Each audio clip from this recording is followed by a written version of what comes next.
I bet it was your dad to make you behave. Yeah, yeah, yeah.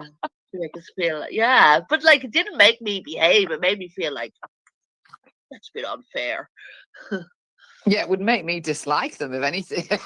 Yeah, exactly. So he should have been a little bit more careful. Grow up resenting them. Yeah, exactly. Yeah. You thought I was a little animal, did you? I'll show you. Oh gosh.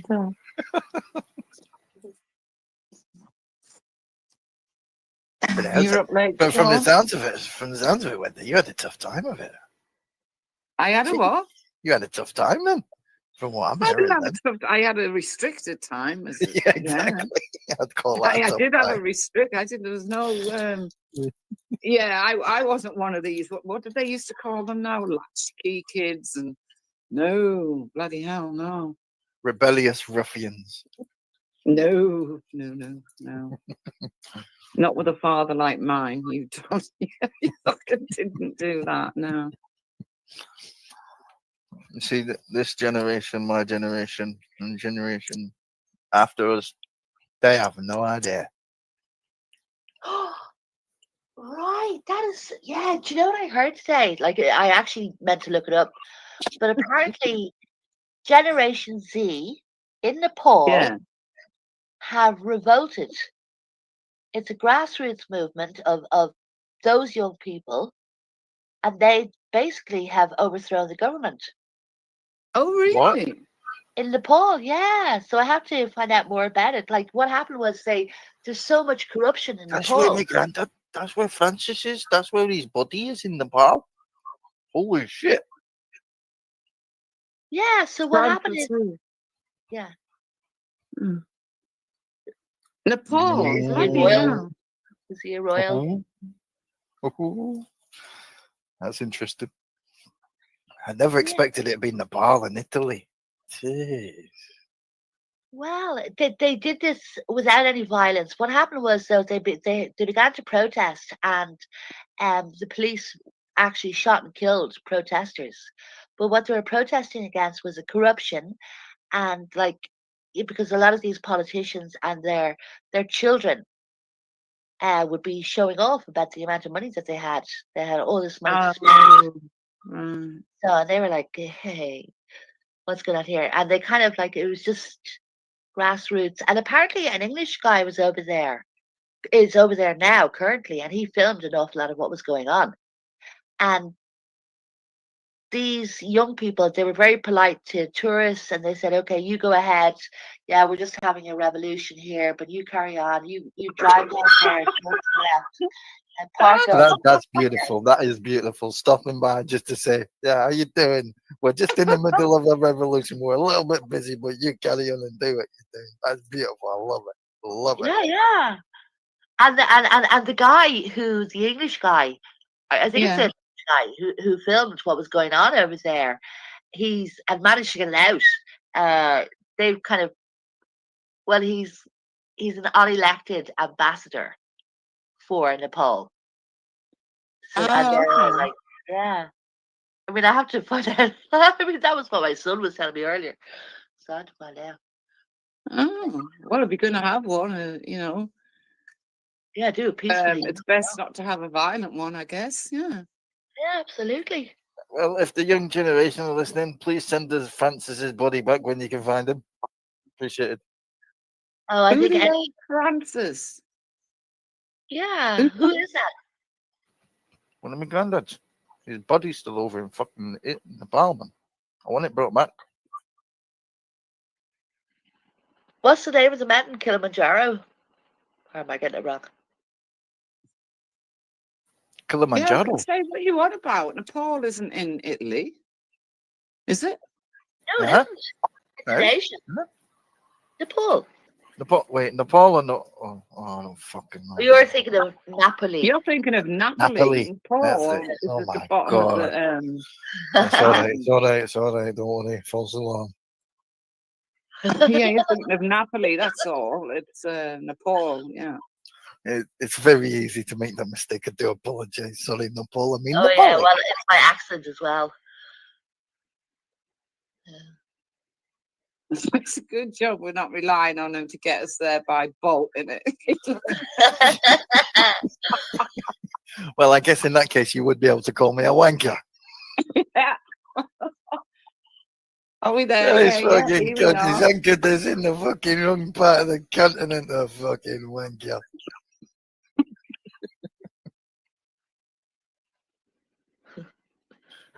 God help you if you All ever right, then, got Bleed. shit Now I'm off with. to bed, love. It's been lovely chatting to you, love. Yeah, it was really good fun. Thank you. Oh, Yeah, can you stay it's for okay. 10 more minutes, please, Wendy? No, it's my bedtime. I'm off. Oh, God damn it. All right. Good night, guys. Night. Bye. Sleep well. No, Wendy. Yeah. Night. I think that's the first time she didn't tell me to shut up. I've done well. You did very well. And so, how are you today? Did you? There was an awful lot going on in the early hours of the morning, wasn't there? Is There's that? been a review by Jupiter, and then you Oh, went right.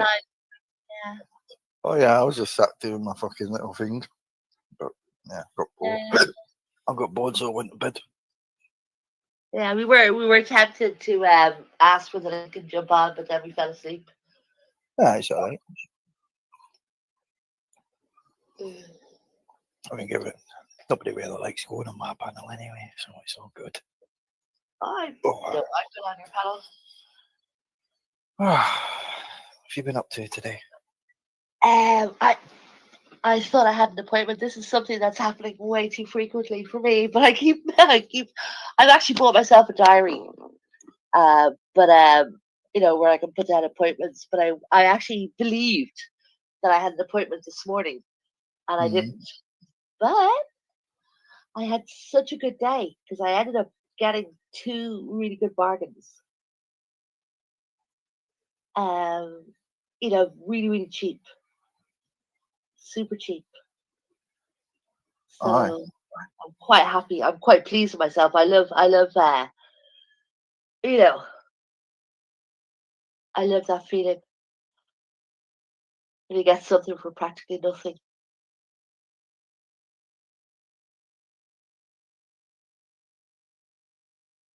So that was my day.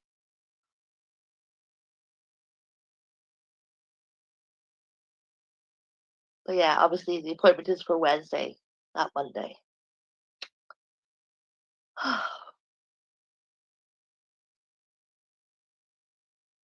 What? Are you just awake? Wait, what? Yeah, Yeah. yeah. I don't sleep at night. I need drugs to make me go to sleep. That's the problem. Well, you know what else can help you go to sleep? Exercise. Yeah, I've already been for a walk and that exercise don't do shite for me. Unfortunately, being fat and all that, it's hazardous to my health. Are you fat? I didn't even know that. Aye. Fat, overweight, can't handle my own fucking weight on my legs, and my legs are swelling like fucking King Charles's fingers on a bad sausage day. Ugh. Yeah. Like, they're getting fucking bigger and bigger. Like, I can't wear socks anymore. Like, if I wear socks, I have to fold them over. So, the thing that goes around your leg, that I have to put that wrap around the foot. Because otherwise, you should see how bad it fucking looks. So are you taking any medication that might be causing that? Nope. It's coming from the screws in my legs. So because I've got screws in my leg, my legs are starting to go purple, and like I'm struggling to walk a bit. Well, can you not get those screws removed? Oh, I'm hoping so. But like when they put them in, they said that they're going to be in there forever. Yeah. I was like, what? Because like I've got screws right in on my marrow. That's how far deep they screwed in. Right. Go and get them taken out then. Just like fucking Henry VIII, I am. Do you know how I did it? I fell over. Yeah. Fell over drunk. What happened to Henry VIII? Fell off an horse. Both of us. Well. fucking fell over. Talk about repeating history, man. Oh, fucking hell. Henry the Eighth, I am. Hey, Tom, are you okay? What's lymphedema? Oh, lymphedema. Let me Google I that. think that's a swelling. So is that like swelling? Is that like Oh. from water retention, or you know who has that? Transactional trials.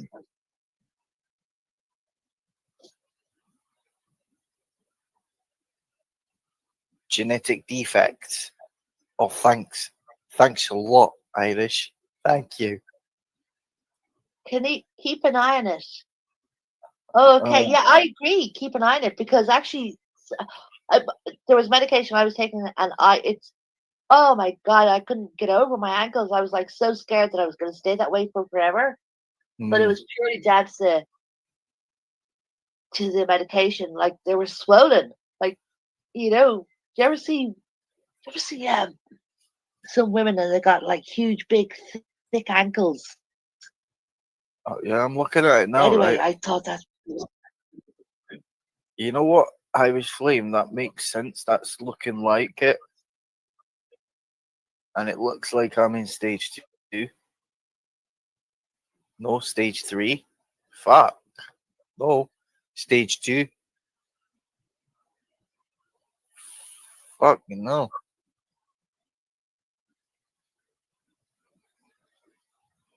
I don't need no fucking doctor looking at myself. Thank you very much. That's appreciated. No, go to your GP. Please go to your GP. Strike up a I relationship. was there. I was there like last week. A week and a half Oh, ago, are you? so- Well, do it again. I missed my fucking X-ray for my leg, didn't I? Fucking. Well, get yourself together. Well, pull up It your was too socks. early in the morning. I fell asleep. I couldn't sleep for Okay. that, so and then I went to sleep late, and then I woke up early for my fucking appointment. I fell back asleep and I fucking missed it. All Yeah, yeah. I try and elevate my leg. But, right. Do they fine you if you miss an appointment? Because no, they fine you in Ireland. They will fine you 100 euros. they do fucking what? They will fine you 100 euros if you miss an appointment. At the fucking hospital. Yep. Like, you'll actually be you will get fined, and Like, you will have to pay that money. They take you to court and everything for that. I That's not don't know that if they is take not you my to island. court. That's not my island anymore. Then you would not get a fucking fine for fucking missing an appointment. You're missing an appointment, big fucking deal. Who cares? It's an appointment. Well, People it still is a get big deal. It is a big deal, because if you miss, because somebody else could have gone there. I mean, there's things like waiting lists, and somebody could have, they could have got your spot. So it costs money when people don't turn up. What? Tom, are you okay? You don't look like you're okay. Get your ass on the funnel. Ah, Irish.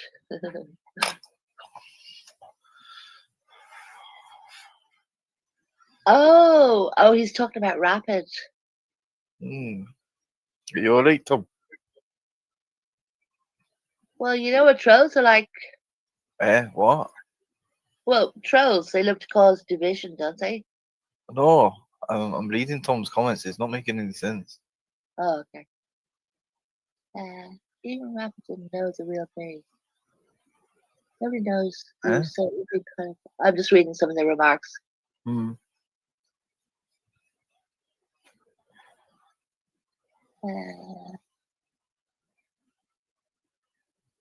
Hello, Gurdeep. Yeah. That's the only reason why I fell out with you, Tom. Like, quite literally that, just because you was having a conversation with me. And that was quite literally it. Because I came into the Zoom call, that was it. Because obviously, I knew things about them that they didn't want people to talk to me about.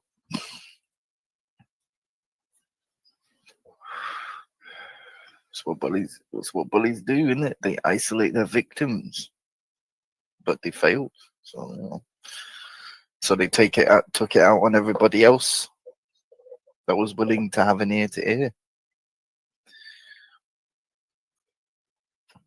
Yeah, yeah. Fucking, how many people got threatened by fucking Rapid just because you were talking to me, having conversations with me?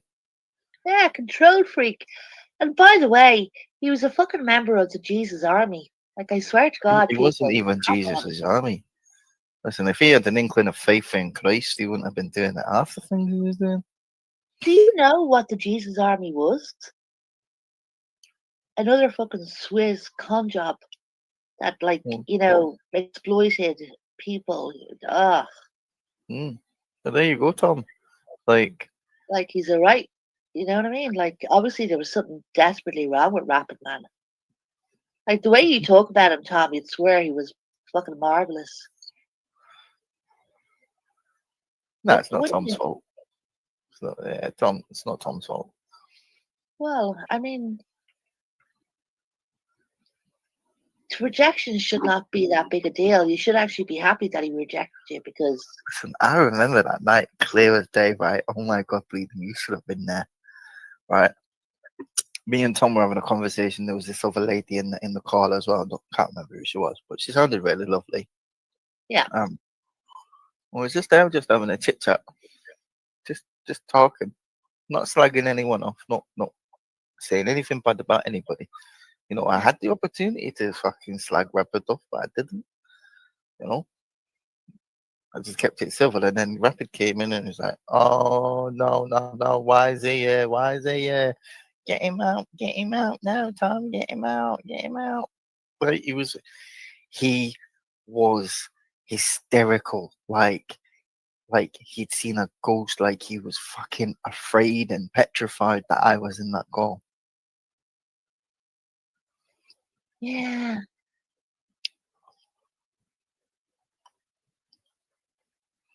So They're all like that from the Hive, though. They're all very controlling. I mean, like that weirdo Bop, Tweedledum, running around the place trying to be a pest. You know, to annoy you, I would say. You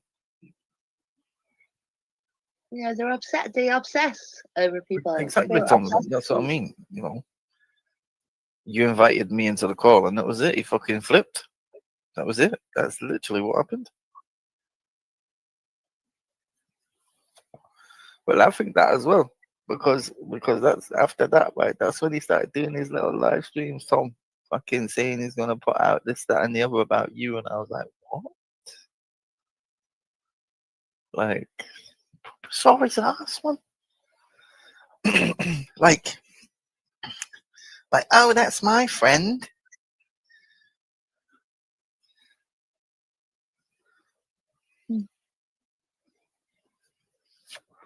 Oh, and lo and behold, hey, here's Kimmy to defend Rapid. Okay, no. Yeah, Kimmy, you didn't even know Rapid that well, for God's sakes. Come on. Oh. Okay, no. You should have heard the shit he used to say on fucking Hangouts. Where's your boyfriend, Kimmy? Did he close down his channel? I only heard that, like, his channel is gone. Whose? The gay frog. The weirdo. Oh. The bag. The boyfriend. Yeah. Wait, you closed down your boyfriend's channel, Kimmy? Isn't that what we call controlling behavior? Oh, yeah, you did. Oh, okay. Oh, yeah. Exactly, Tom. Yeah, that's exactly what. Like, even though I never even said anything, that's the thing. I think I was in the call for about, what, 2-3 minutes tops? No, actually, no. Hang on, let me think about it. No, I think I was in the call with you for about half an hour, I think.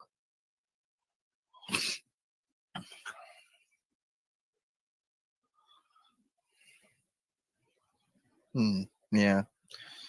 It's what it is, isn't it, Tom? It's nobody's responsibility how people respond. It's the individual.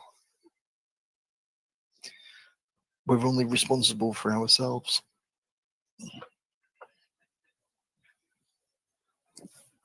Yeah.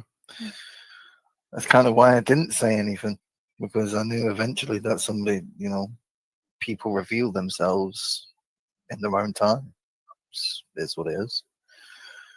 Yeah.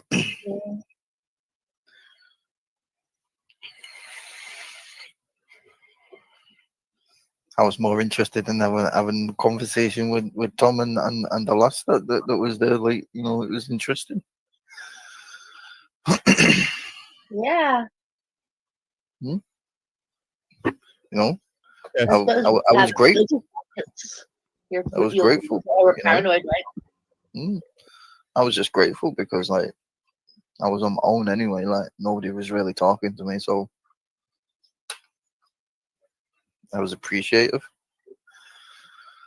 Somebody would be talking to me, so yeah. Poor King James. Mad, isn't it? Mm. It's mad to think that like bullies could wield Mm. so much power over other people. Like, why are they stupid enough to actually go with? And we know that they don't believe half the stuff that's been said, Mm. and that they don't even agree with it. But why do they go with it? Is it out of fear that they'll be bullied too? Well, it makes you wonder, doesn't it? Right? Why would you be so paranoid and be so assumptive? Because really, that just really shows that you really didn't really care about your friend that much when you think about it. Yeah, exactly. That is very true.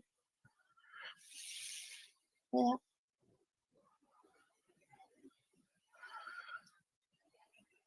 A friend indeed. Yeah, it does. It does, Tom. We all reap what we sow. If we sow discord, we get the fruits of it too. The rebellions. Oh, Kimmy, that's an absolutely horrible thing that you just wrote there. I can't believe you wrote that. That's mean. That is mean. That's Yeah, actually that is pretty insincere. mean. That Yeah. like that's actually unnecessary, and that is. Do you know what that is, Kimmy?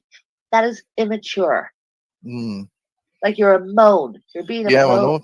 Yeah, Tom. You're But moan yeah, from our I can view. imagine that's what hurt you the most because you saw him as a friend.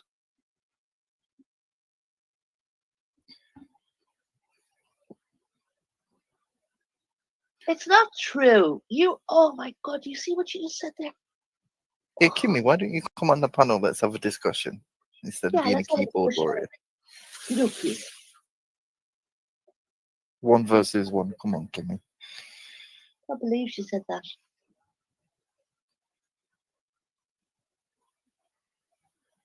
You could have said something comforting. I mean, what guy who's dying of lung cancer has anything pleasant to say about anything at all? Well, it's kind of ironic, really, isn't it? Right? Think about it like this, Bleeding. You spend your, what, a good 2, 3 years, maybe 4 years, using your lungs to abuse people, be horrible with the lungs that God give you, and then you end up with lung cancer. Yeah. That's what you get for breathing fire, I suppose. Yeah. Smoking cigarettes. Please do not smoke cigarettes, people. For many good reasons. You see, I believe that God will give you conditions or diseases to teach you a lesson in life. You get these to teach you the errors of your ways, and you get a chance to learn from it, to get a second chance at life. But if you don't, it's the end. And I kind of knew he had lung cancer before anybody else because I could hear it. Because you can hear it in the way certain people can speak, and the way he was always coughing. Mm. I remember he complained about the cough, didn't he? Mm. You remember that? Well, I didn't always listen to him, but I happened to listen in one night, and he was saying, "Oh, I've been coughing for months now." So I think it was a constant, and I was getting, I don't know, it wasn't harsh like croup or something like that, but it was like bad. And then he went to see the doctor eventually, and he was told that, yeah, it was pretty bad cancer. Like it was to be the stage, some whatever the worst stage is. I think the worst stage is stage 4. Yeah. Yeah. Yeah, Kimmy, you're relatively new. Listen,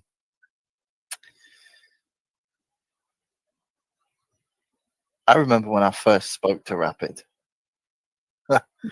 Some of the shit he used to come out with. He said, I talk shit, fuck it. He used to talk even bigger shit. This geezer said, he used to come out saying, right, when we had Bay State, Scottish Amy, right, that he used to have contracts with people for the Ministry of Defence. And I thought to myself, yeah, like fuck. Like fuck, anybody from the government is gonna trust you with fucking national secrets.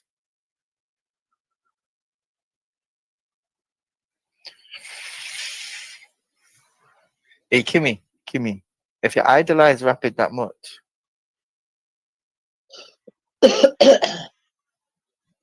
you could probably join him in hell if you want, because that's where he is. Oh, I'm old-fashioned. That's a bit of projection going on there. Like, Oh, I mean, yeah. my God, how boring are you? I know, Kimmy, you've got a voice, love. Right, you could use it.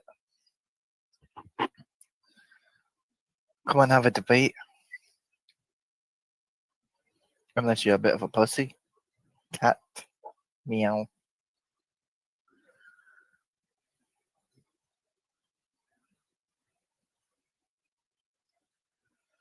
Oh, if I'm an idiot, what does that make you?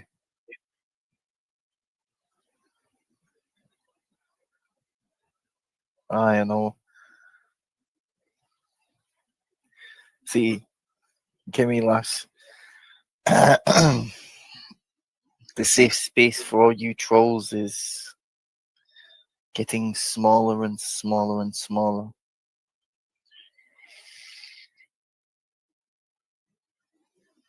Yeah, totally, Tom, totally. I mean, Kimmy must be that bored, right? So she's not getting any satisfaction from Kermit, right? So she's come here to be nasty to people. Is that what I'm getting? Is that your dopamine fix, Kimmy?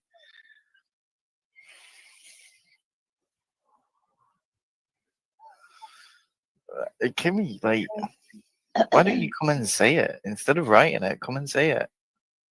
Yeah. And tell us about how you started life as a troll. Like, I believe that, Hey, Kimmy, let me ask you a question. Would it be fake suicide if I'd actually killed myself? I think that's a very poignant question to ask. Because I reckon if I'd have succeeded, you'd be like, oh my God, we're all in trouble. We told him it was fake and now he's done it. I don't even understand why she gets so annoyed about stuff. Like, what are you doing? Like, Kimmy, what are you doing? Listen to people and going, oh, very angry with that person. Like, how is your life? How are you leading that life? I don't get that annoyed with people. Do you get annoyed with people like that to that extent that you have to? Oh, by the way, somebody said something about I'd love to know. I'd love to know how Kimmy would know what's in my mind when I've had those bad episodes of mental health. See, Kimmy, you're the kind of woman that would cause a man to become part of those statistics of male suicide. And if that's slander, sue me. I'll turn up.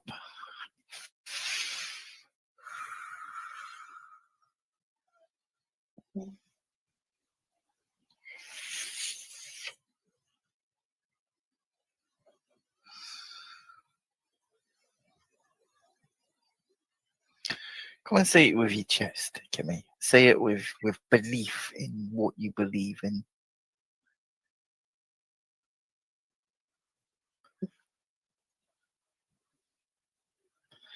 Yeah, that's right, Tom. She's property. She's property of Quermit. I'll never forget the time.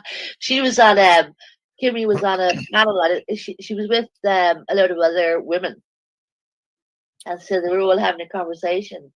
Okay, all right. And, So Kimmy, yeah, go on, bleeding. And her boyfriend, he called her. He was like rang on the phone. He was ringing for ages and ages and ages until she answered, and then she picked it up, but she wasn't muted, and she was like, "Okay, yeah, all right, okay, I'll get off the panel now. Okay." You know, yep. And that was in the early stages of your second relationship.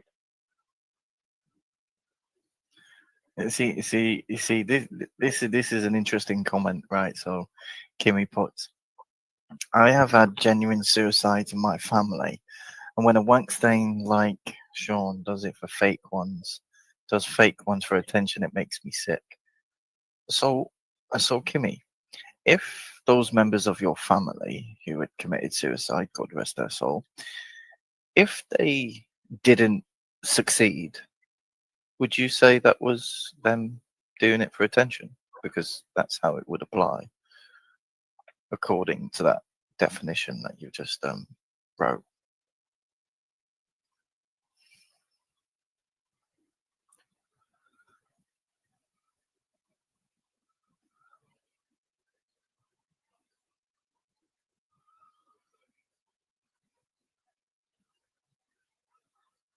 You see, Kimmy, I've been hospitalized many times for it.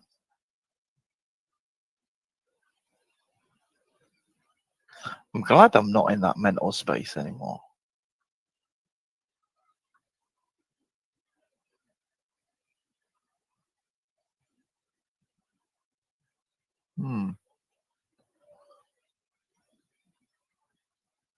You won't win this argument with me, Kimmy. I'd quit while you're ahead, love. You called her love. Yeah, oh wait, I better not call her love. Her boyfriend will be like, don't you call my fucking bird love. She's my fucking bird. She's my fucking property. I'll fucking tell her what to do.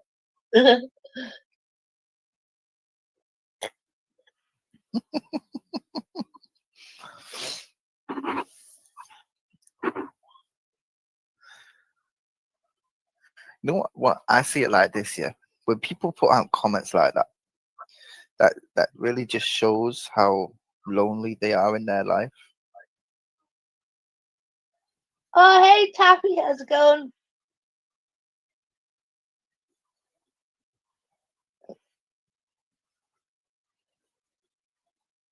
Did you? I think Brian was looking for you somewhere. But yeah, can't answer. So you're crying, Sean. You are pathetic. Why? What does she ask?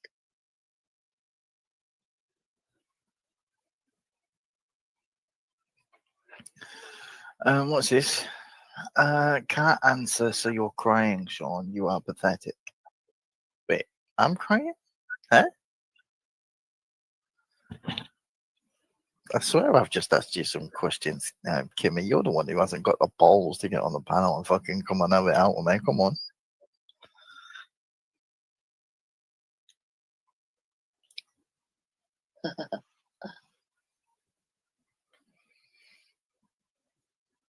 God almighty.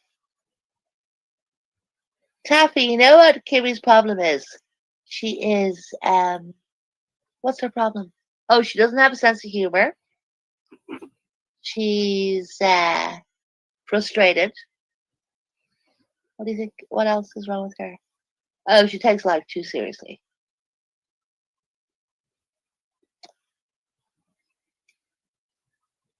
Help her sort that out now, please.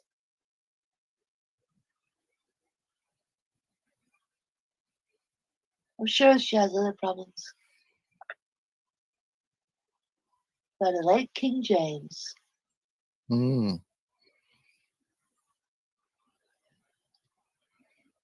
And it ain't me.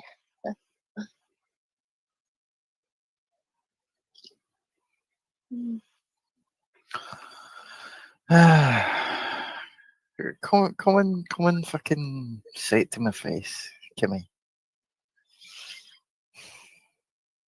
And Kimmy, and you got a boyfriend, so you can't be putting love hearts to other men. That's flatting. You're cheating on Kermit now. Yeah, Kimmy just doesn't get it. She's been stuck in the old program since 1984. Reckon Kimmy's the kind of person that would probably sell us off to the highest bidder, enslave half the nation.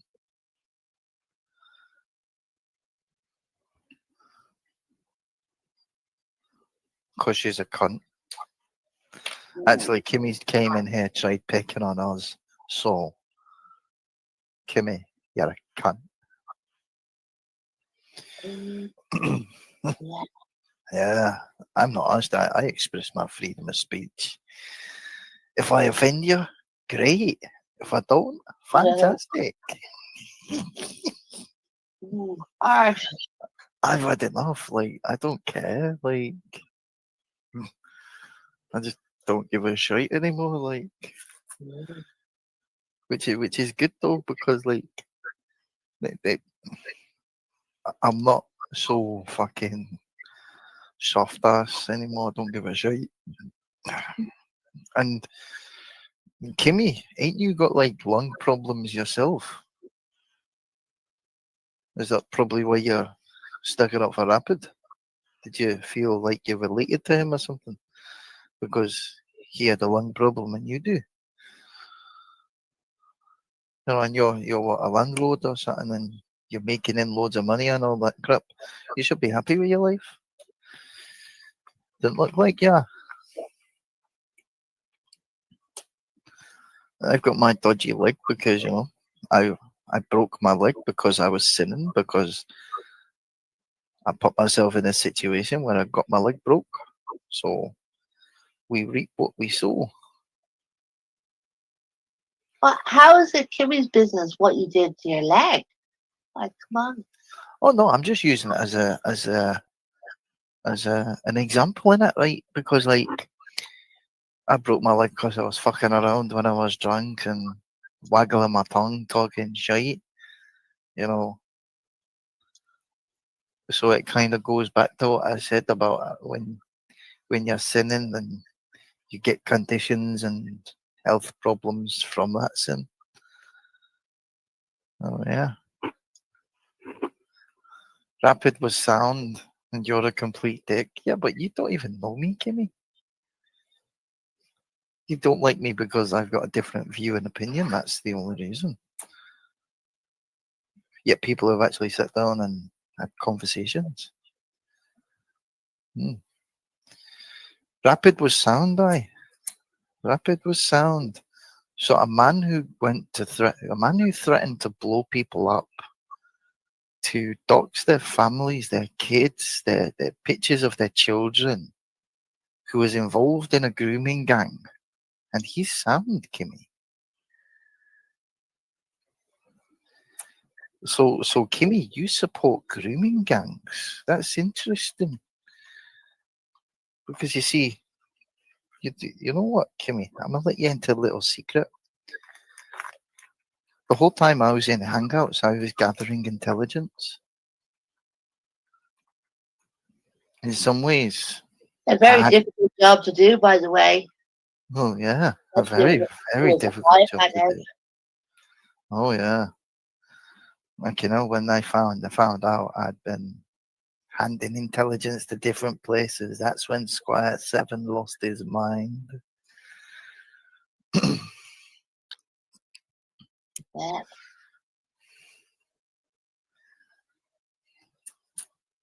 Oh, if you hope my leg fucking hurt, Kimmy, I hope your fucking lungs choke on you. How's that? You want to be nasty? I can be nasty. Well, don't give her the satisfaction. Actually, do you know what? Try and be nice. It's called equality, bleeding. It's equality. If they want to stick their knives out, I'll bring the forks.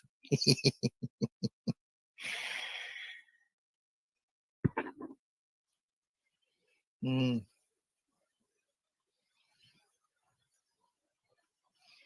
It's Hey, Kimmy. Phantom Tom. Yeah, Kimmy, what's your opinion on the grooming gangs? Do you think they're okay? What about the English ones? Because there's quite a few that were hiding on the internet. I tell you that. Yeah, in plain sight. Hidden in plain sight. Mm. Oh, you're talking about my lungs. They're fine. Didn't you say you had something wrong with your lungs, Kimmy? Oh, something. You had something fucking wrong with you. Yeah, I bet he hasn't told her why he did time. Bit of a dirty wronging, is that, can it? No, you did, Kimmy, when you was having it out with me about the landlord. You said you're ill. You're poorly.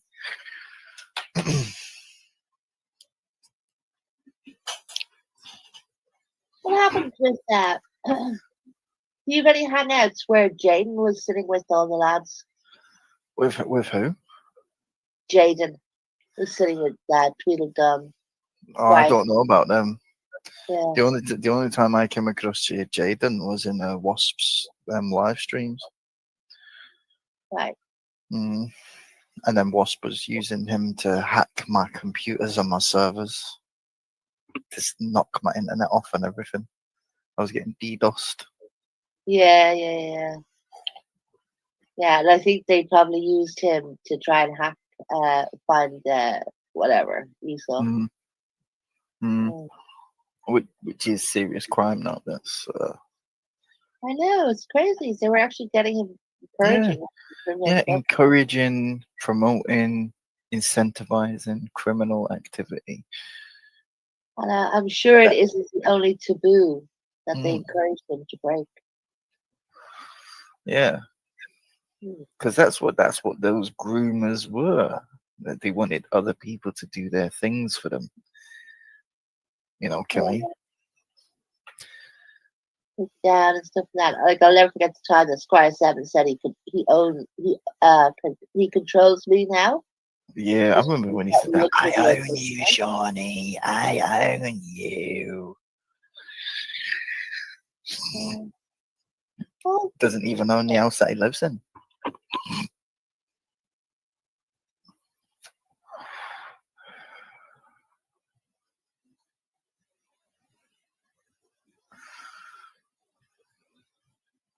I know, Taffy. So why did Kermit go to jail, Kimmy? What did he get? What did he do wrong? I only went to prison for a Facebook message, so it was relatively minor, to be fair.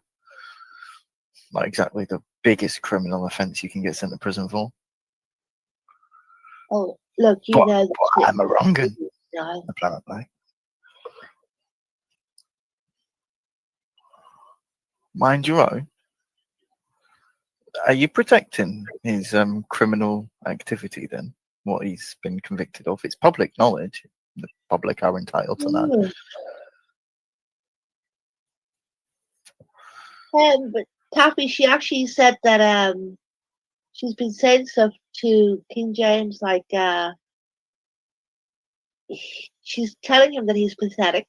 What else did she say to you?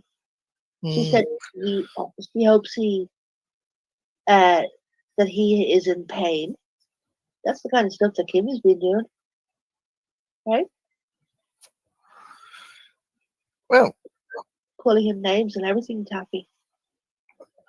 sure, we could find the information, can we? Just tell us his name.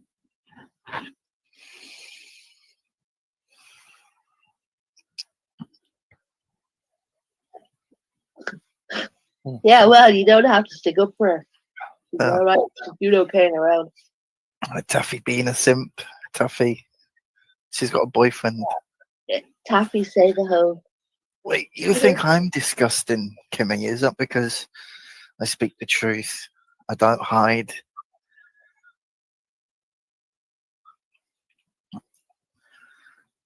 You think I'm disgusting because of what other people have said and lied about? Okay.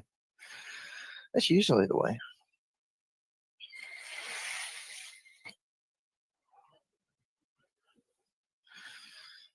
Hey, Taffy, it's not good being a simp.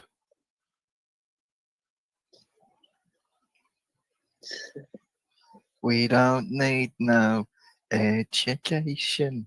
Da, da, da, da.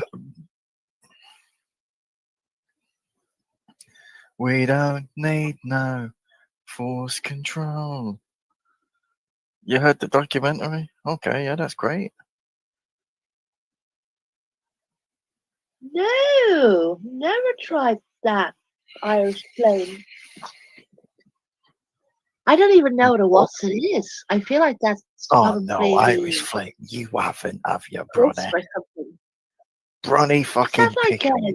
flavor. It's a crisp. It's a crisp. It's a corn snack. Is it? Yeah, is it one of those that kind of like if you bite into it and it kind of Oh, crunches wait. in? Oh my god. I'm so sorry. I thought I'm just gonna Oh, stay yours quiet. love them. Okay, I will give it a go. Does it make Irish, their teeth go all sticky? Irish Flame, I'm so sorry. I thought you meant something else when you said kitty. Oh my god. Oh my god. I'm so embarrassed right now. Did you? Yeah. Really? I was thinking to myself, what the fuck? Why would you do that with a WhatsApp? I was thinking to myself, yeah, they don't go there. That's not what that's for. Oh, bloody hell. I've actually heard about toothpaste on the tip. Oh my god, no. I don't even know who told me that. Oh, shit. Who does that? Who does that? Gonna give that a try tomorrow night. Oh my god. I love mint.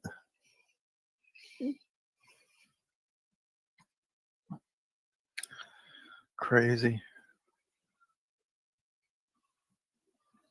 Just absolutely crazy. Cats love mint. Oh my! Oh yeah, they love catnip. Catnip is from the mint family, right? Basil is also from the mint family. Yeah, well, good. I'm glad about that, Irish. That's a good sign. Mm, He's got a conscience. mm, mm, mm. Yeah. I don't even know how you made that mistake, by the way, Sean.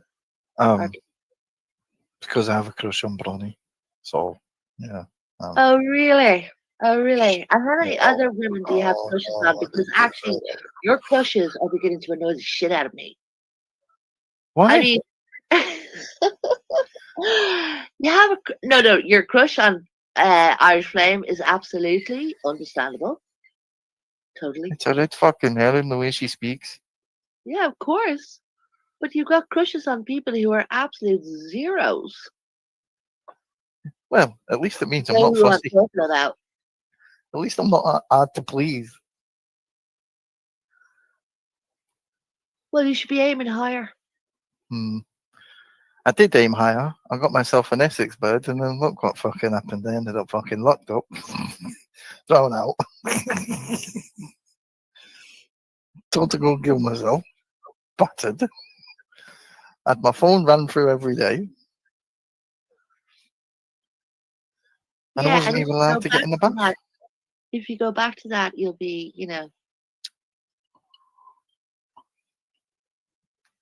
Oh, Kimmy, you be quiet, you. You hear Kimmy over there with her fishy sofa? Yeah. Who is Hey, fishy Kimmy, sofa, by the way? Can you tell us? Kimmy, I can smell something.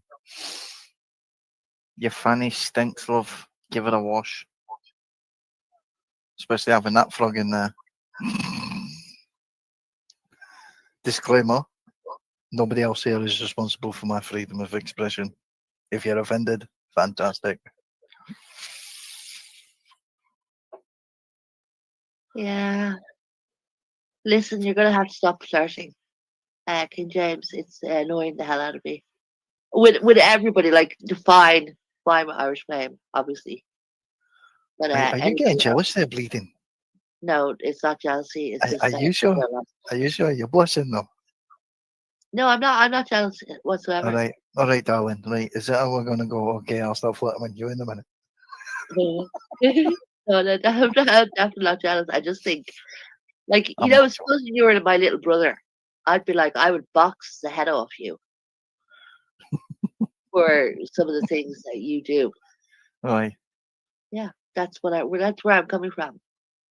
Sisterly love. Right, Kimmy, your girlfriend said you don't shower, Sean. Well, I'm not being funny, Kimmy. If you're in a fucking domestically abusive relationship, right, and you're having to have an argument with your fucking partner about getting in the fucking bath to have a wash because you stink, and she says no, you can't because you don't pay the fucking gas bill, even though it's paid for by benefits. Considering the both of us was on benefits, so it didn't really matter who paid what because it was still all paid by the fucking taxpayer. All right, Kimmy?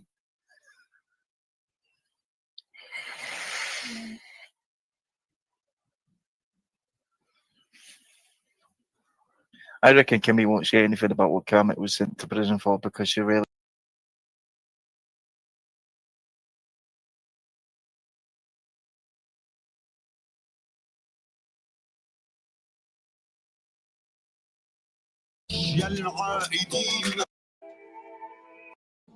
An unbreakable will to live and to create. This visual world has been created in collaboration with SD.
Together for Palestine.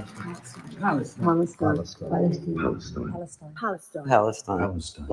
Together for Palestine. We have to tell the truth on behalf of the people of Palestine. It's always been the artist's role in society to speak out, to risk speaking truth to power. Together, we know that the leaders of this country are complicit in the mass murder of civilians in Gaza and the West Bank. Palestine के लिए एक साथ Juntos por Palestina. Michaela our son na Palestine. हम फ़लस्तीन के लिए एक साथ. Asi Palestine the Nalhan. An end to clash on Palestine. Together for Palestine. It's important to speak out now, not when this is over. Right now, while it's happening. For Palestine. Pressurize your government. Lend your support to those who are peacefully campaigning. For Palestine. Call for a ceasefire. Stop the killing. Y vamos a estar con ellos hasta que Palestina sea libre.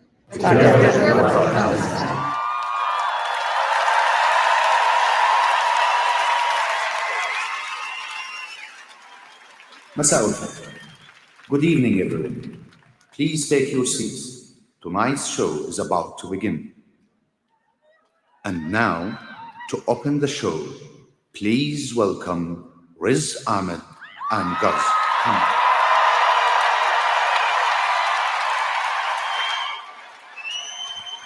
Wembley, make some noise!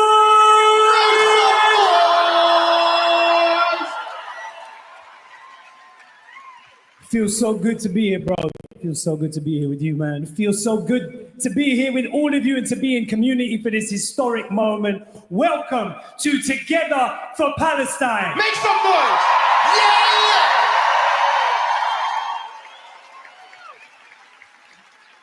Now, we're so grateful all of you could be here with us in person, but a lot of people are going to be joining on a live stream. We're about to have thousands more people from around the world tuning in, including people from Palestine. So we want to make sure we give everyone a warm welcome when they arrive, no matter where they're tuning in from. So here's what we're going to do, guys. We're going to count down from 5, yeah? Let's get it. We're going to count down. And when we've counted down to 1, we're going to say, welcome to, and I want everyone to say, together for Palestine. All right?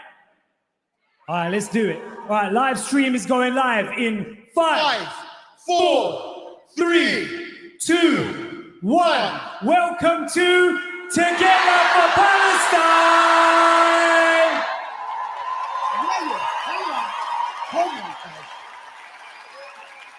Welcome to all of you tuning in today. We're here, we're live in London's OVO Arena, Wembley, for the UK's largest ever fundraising event for Palestine. And this feels good for a lot of levels, but I was born and raised here in Wembley. This is my neighborhood. So it feels so good to be up here on this stage in my hometown, bringing people together for Palestine. It really means everything. This is what community looks like. What we have here today is local voices, but global solidarity.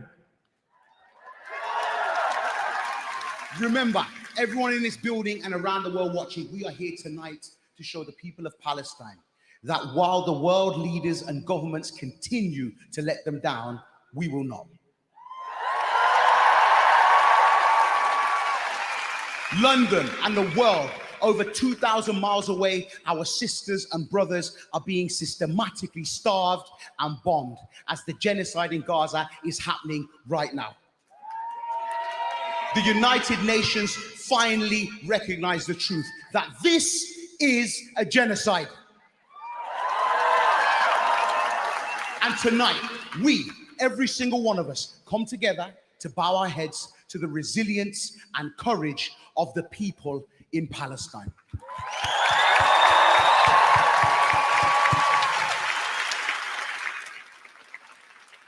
But this isn't just a reminder for them. This is a reminder to us, for us to remember that we have got a responsibility and that we have power. Now tonight, we remind ourselves that we are part of a global movement that seeks nothing more than to affirm our common humanity, that seeks connection, and that knows that humanity can and must do better. So with that, let me hear you say, free, free! Free, free! And now I'd like to introduce an amazing person, a sister from Palestine itself, an extraordinary and visionary Palestinian artist, Malak Matar. Make some noise! Round of applause!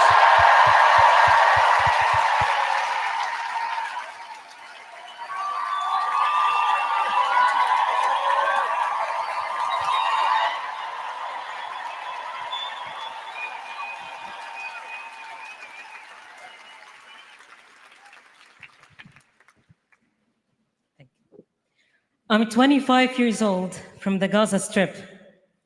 I'm the granddaughter of Palestinian refugees from 1948.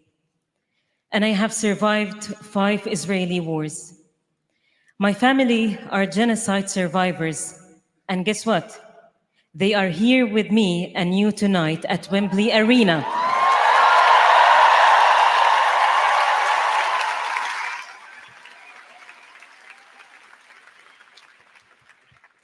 Gaza remains and will always remain my home and my story. It is where I first picked up a paintbrush at the age of 14 in the middle of a war. Above all, there was always so much life there because my people want to live. And more than anything else, they want to create. Words cannot express the loss of my loved ones, my neighborhood, my studio, and my home, or the pain of knowing that my family remains trapped in the Gaza city under the Israeli bombardment in this genocide.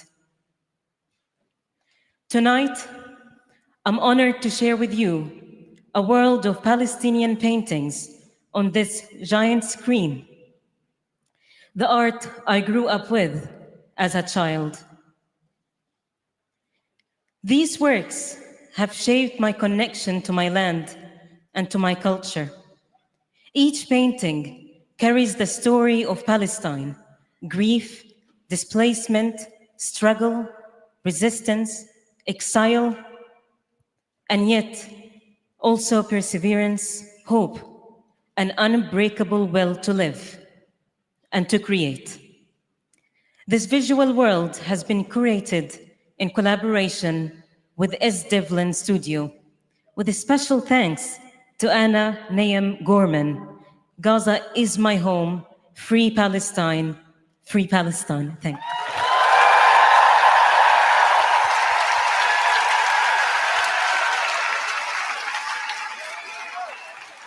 And with that in mind, London, the world, let's get our first act on tonight.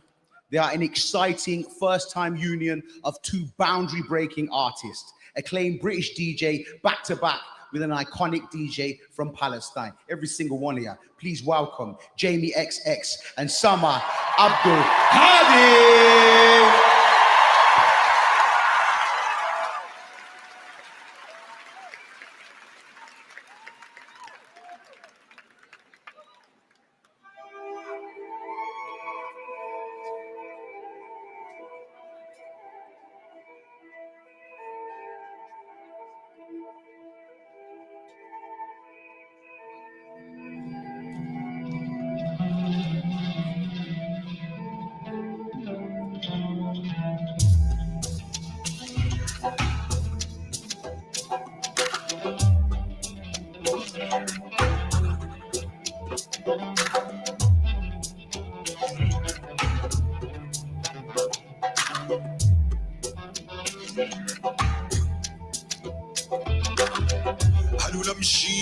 القدس يابا مشي العائدين يوم ما في تفرقة لا بالعرق ولا الدين هل يشهد علينا رب العالمين لنحرس ابوابهم حتى يعودوا يابا كل غيابنا. Are you going to finish the sentence, Barbara? That's your real name.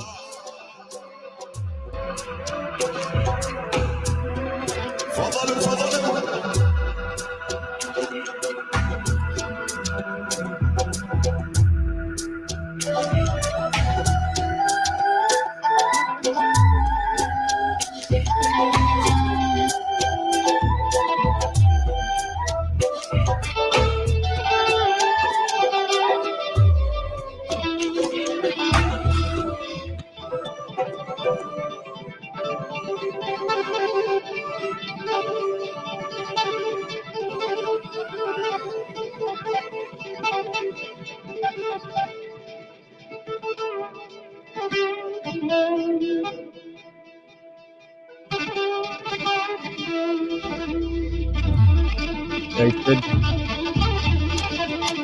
Yes, I suppose in some step in their roundabout way.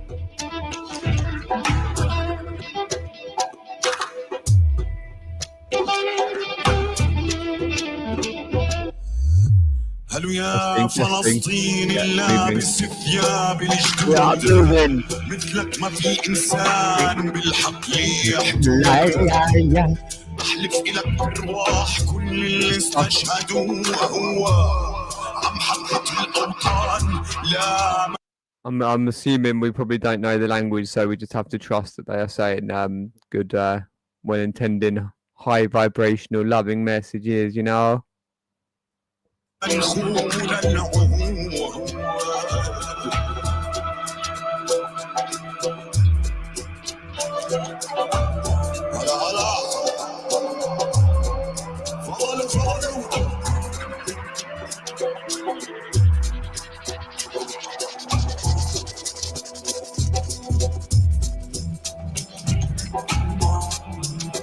يدعو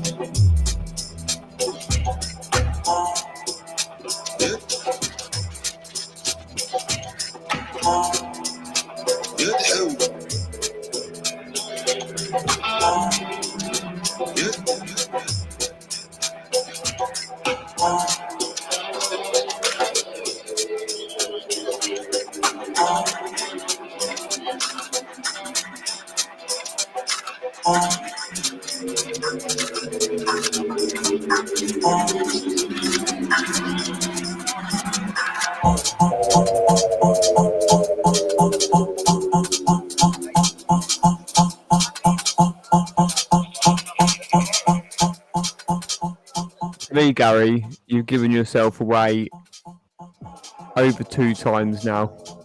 And judging by your audio, your spoken word, I wouldn't imagine you'd be able to formulate sentences so quickly and reasonably, in a structured, grammatical way like this. But then when I've seen your letter to my mother, I actually realised that you can write a very structured, very straightforward looking, it passes off as a letter basically, without any real quote unquote faults other than just being a load of abuse, child rape, protecting lies.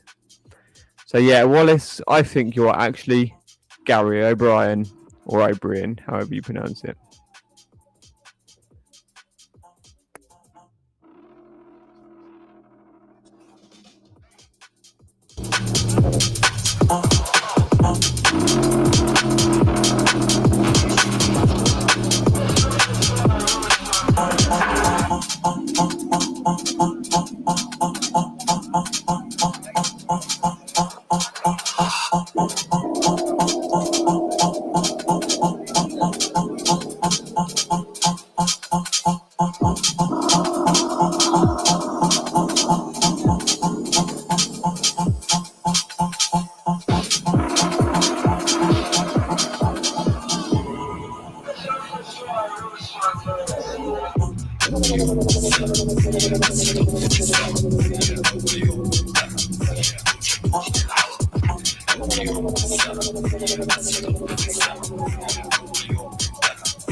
شدوني للهوا أول يوم في السنة بس دمت في السما أول يوم انتهى وشدوني للهوا شدوني من فوق بسوق بالبوري 2 ملاكي عدوني وشدوني للهوا وشدوني للهوا وشدوني للهوا وشدوني للهوا وشدوني للهوا وشدوني للهوا وشدوني للهوا وشدوني للهوا وشدوني للهوا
Hello, everybody.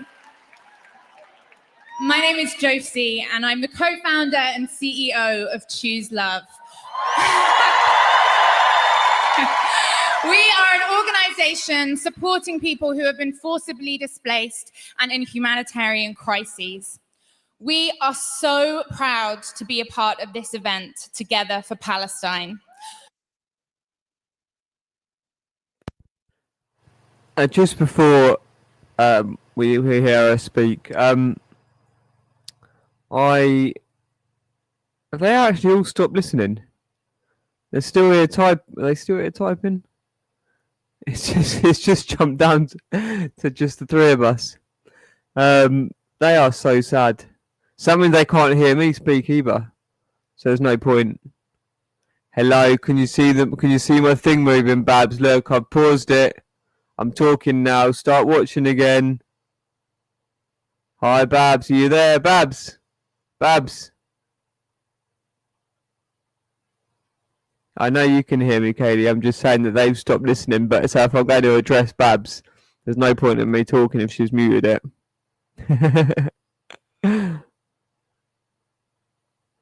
Yeah, do you want to come on, Babs? If I put it in the comments, I've got to keep an eye on in the room and see if anyone turns up. And I was going to go make some dinner shortly. I'm just going to highlight Babs's comments.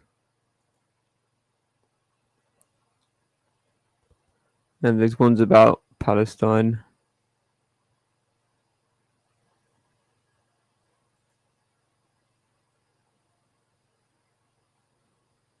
Yeah, you're just making it more clear that you're deeply involved in this, and I just have to feel sorry. I can feel sorry, but like to me, you're as good as any of the teachers. You know, Katie Forsyke, Kate Unwin, the school nurse, Miss Marden, I can't remember her first name, the caretaker's wife, Christopher Morris's, Mr. Morris, is it Chris Morris? I can't remember. Mr. Morris's wife anyway. I think Father Paul Conrad has a partner. Dearman's family. I can't remember his sister's name or his mum's name off the top of my head. There's just so many women involved. Social workers, Ukrainian that translates abuse video, child abuse videos into Ukrainian, and there's a Greek woman. There's different people who translate them into different languages. Russian, as Russians in the cult. So yeah, I was just going to say to Babs, it's just obscene. It's just absurd. You're acting as if you are deeply involved in this paedophile ring. So in regards to Palestine, so do you believe it's possible that this group of Hamas terrorists got over that wall all by themselves? Are you aware that there is evidence showing that Hamas was funded, and yes, it was supposedly on paper, on the surface, it was to counter opposition, the strength of the Palestine Liberation Authority, or whatever it's called, PLO organization or whatever. And it was like to disrupt. So that itself it's nefarious. It's underhanded tactics, even if it is acceptable in the war of political doesn't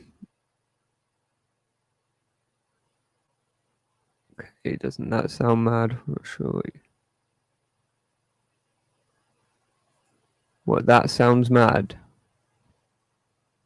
No, it could take up to 30 years, Babs.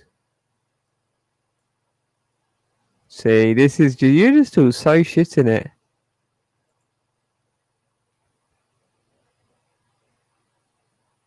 Yeah, Pip's here. So Pip was one of the four when it went to 4. But is Babs back? Babs is back. Yeah, we're back up to 6 again, supposedly.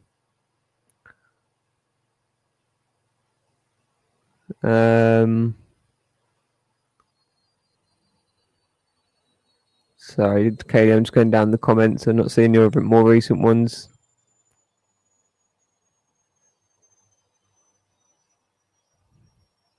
So yeah, so Babs, so you really believe that Hamas could get over with little flying helicopter things, whatever they were, microlights, I think, and that this festival got moved to another location, which was quote unquote vulnerable, but it was positioned in a place where it could be made to look more. It could be passed off a bit more convincingly, still not convincingly.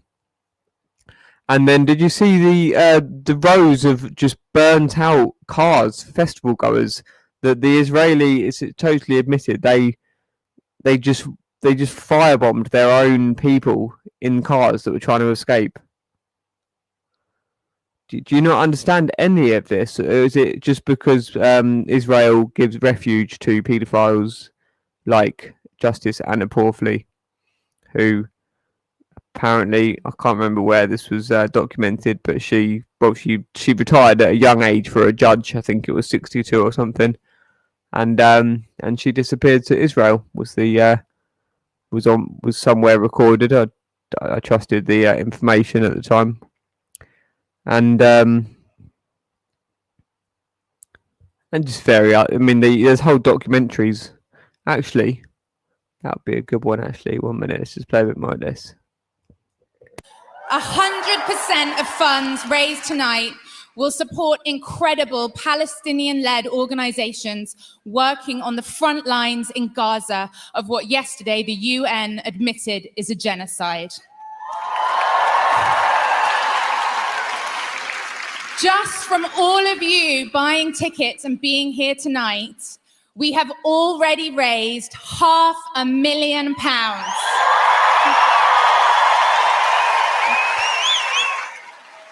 But if you are able to donate further, please look out for the QR code. You can buy our merch in the venue or online. And anyone, if you're streaming, please click that donate button. I am so honored to introduce representatives from 3 of the organizations that this fund will be supporting. Please give the warmest welcome for member of Tarwan, Yasmin Kadami, chairperson of Palestinian Children's Relief Fund, Vivian Khalaf, and London representative of Palestinian Medical Relief Society, Amira Nimrawari.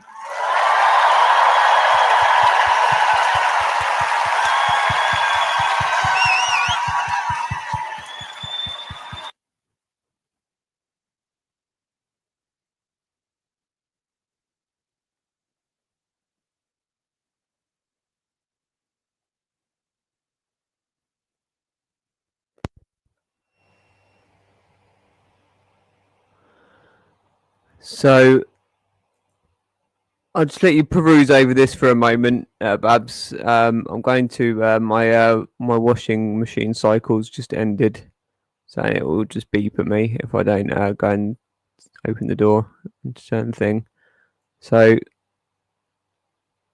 I'll just remove this silly comment.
Did you read it, Babs? Shall I read it to you, Babs? You might be on a phone. Exposing this the 22nd of October 2024, so reasonably recently. This was Humanium, a website. As you can see, they have all the continents, who we are. Very professional body.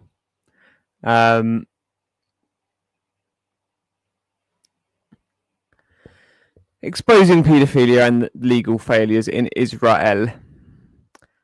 Failures in Israel's legal system, particularly around paedophilia, expose deep-rooted justice and accountability issues affecting society.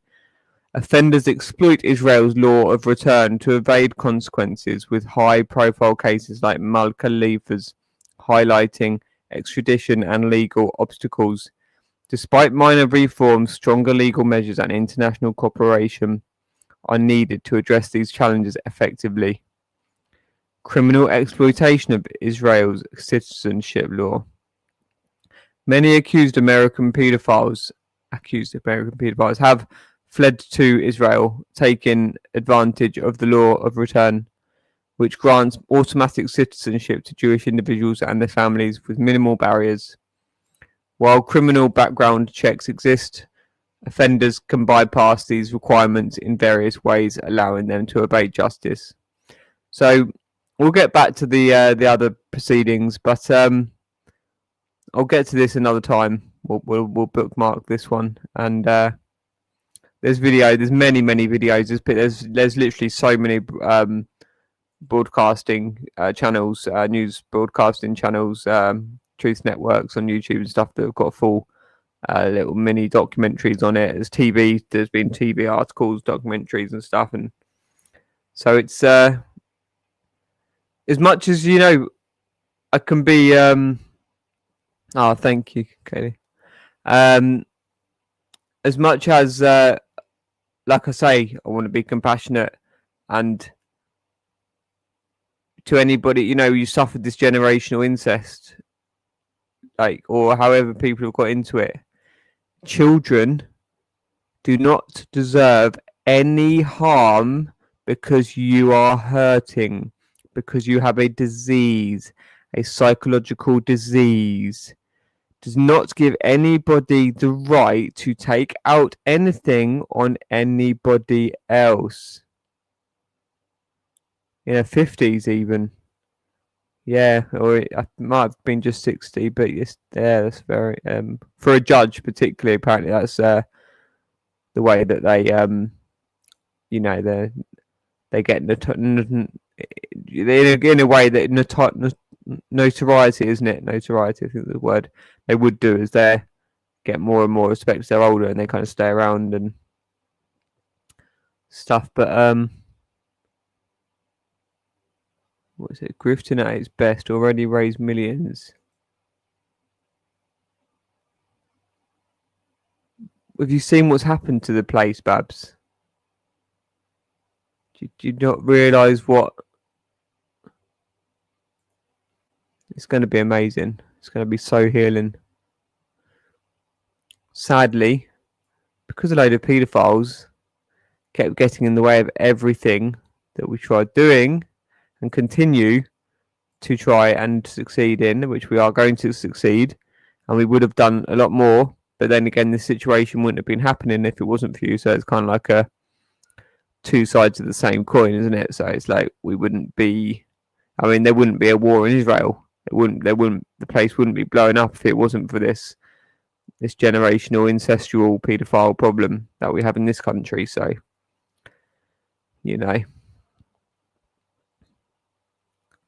sorry if I missed a load of Bab's comments. I can't really be bothered, to be honest, Kaylee.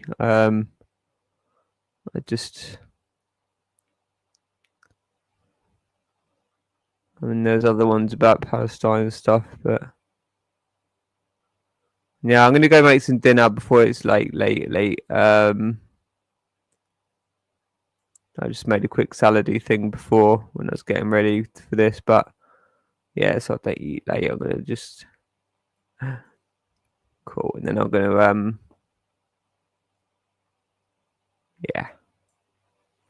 Can't wait to speak to you tomorrow, Katie. I've got so much to catch up on. Today was just amazing at work. I was at work all day with the NHS today. Full day's pay. Babs. And whoever else likes to mock me over things like being sectioned and things like that because of paedophiles and corrupt police. And with compassion, you're being exposed, and this is being stopped because, quote unquote, God, thankfully, is real. Sadly, that's made the devil real as well. So that is an unfortunate aspect of this whole spiritual realm. Is actually like full-on real-life demons and real-life nefarious spirits that actually want to possess and harm and take the souls of humans and just do all these things about selfish, just about self-attention and just filling up our fat fucking cunt selves with the suffering of innocence.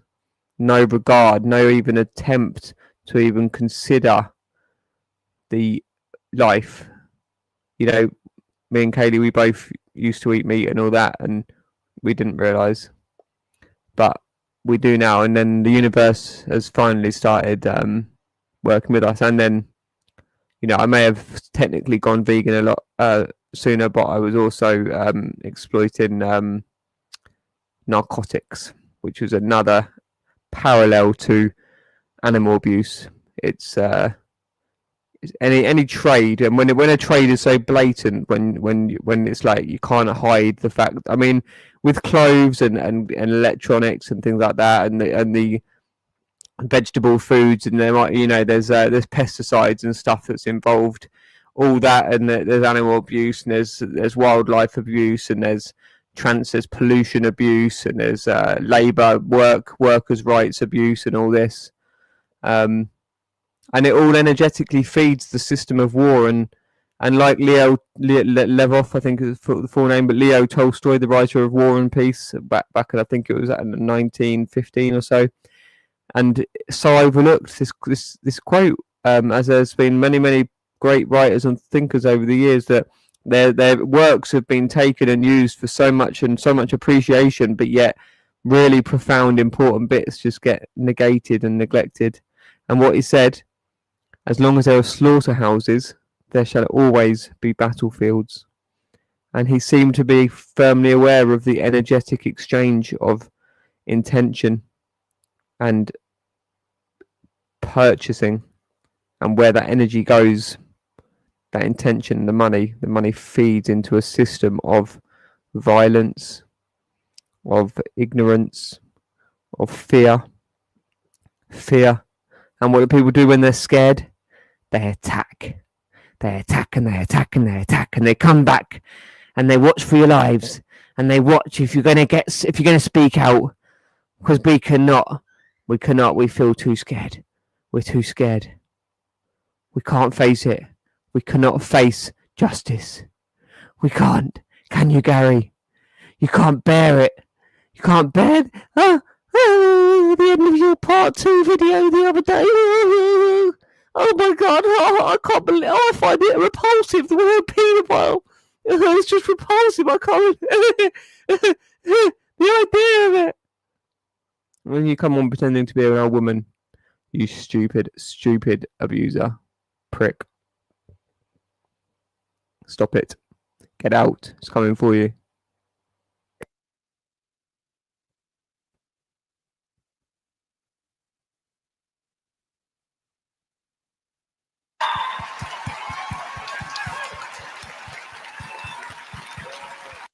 Oh, thank you, ladies. No, I shouldn't joke about that.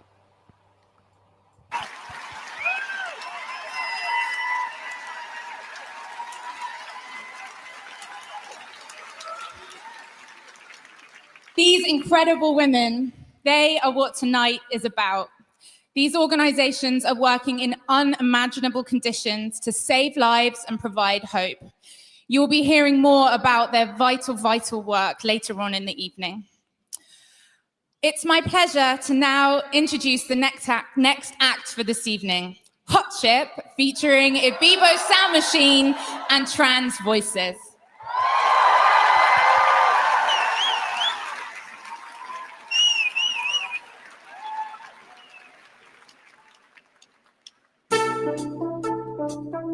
Have you left space for me in this life? 'Cause there are voids into which we cannot dream in this life. All you need is here, is moving in the air. All you need is here, is moving through the air. All you need to hear is moving through the air. All you need to hear, beyond your blue despair. I was standing next to you, I overheard the saddest news. What was just there was out of view, running out of love. I always seem to hesitate, too little always comes too late. There is a sound that resonates, melody of love.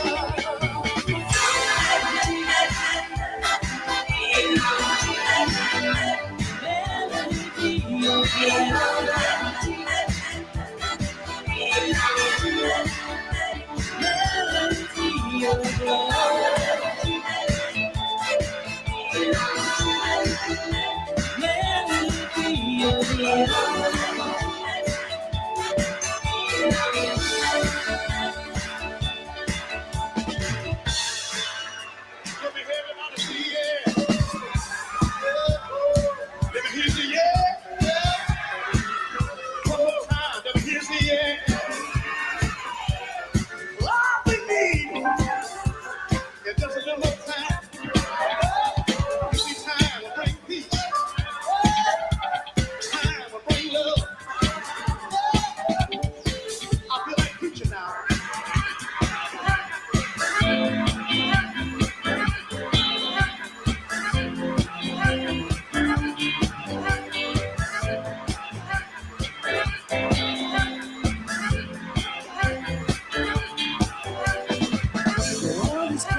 Times are bad. Every time I think about it, it makes me sad. War and drugs are everywhere, and it's getting so hard to breathe the air. But it doesn't have to be like this. All of the cure, the bitterness. If we can just open our eyes, we can make this world a paradise. Someday we'll live as one family, in perfect harmony. Someday, when we all pull together, we will all be free. Free from the pressure and prejudice. We can change it all with tenderness. There'll be no void between black and white. We'll be able to walk the streets tonight. I won't be fooled while someone dies of starvation. This whole world will be my nation. Someday we'll live as one family in sweet harmony. Someday, when we all pull together, we will all be free. Someday we'll live as one family in perfect harmony. Someday, when we all pull together, we will all be free.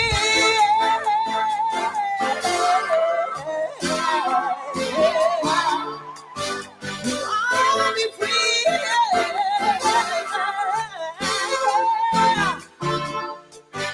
In sweet harmony, sweet harmony. In sweet harmony, sweet harmony. In sweet harmony, sweet harmony.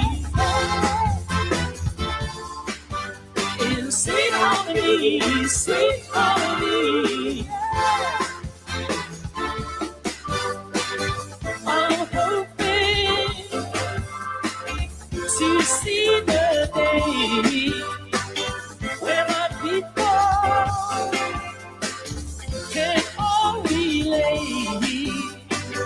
We must stop fighting to achieve the peace that restored in our country. We should all be free in sweet harmony, sweet harmony. Follow me, follow me. Sweet harmony, follow me, follow me. Sweet harmony, in sweet harmony, sweet harmony. Follow me, follow me.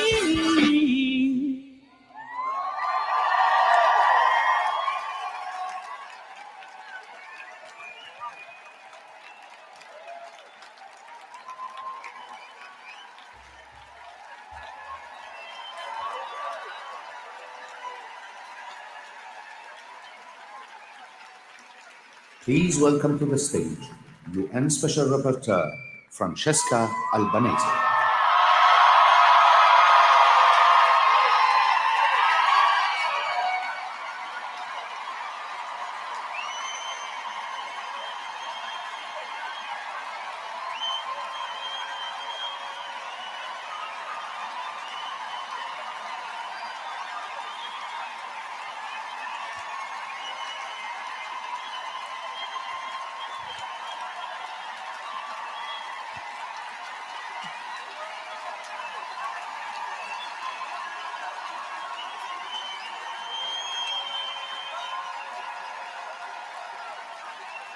Thank you.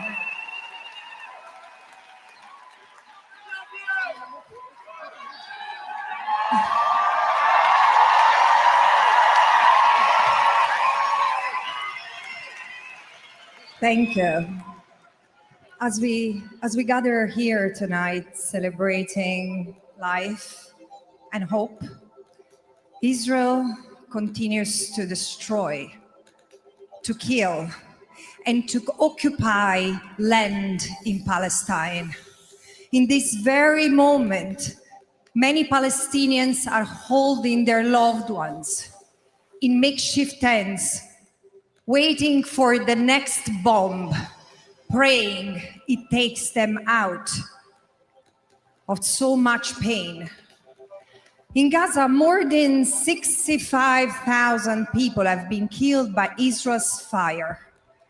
20,000 of them are just children. Many say the real number is horrendously higher, in what experts recognize being a genocide, one that kills not only with bombs, but also with thirst, hunger, infection. In the West Bank, Palestinians face the horror of forced displacement, mass arrests, strangling checkpoints, and violent raids daily. Thousands have been killed since October 2023, yes, in the West Bank. Each life is a universe forever gone. A reality that is so dark, it almost feels impossible to picture from here, from this stage. Such cruelty did not start 700 days ago. For nearly a century,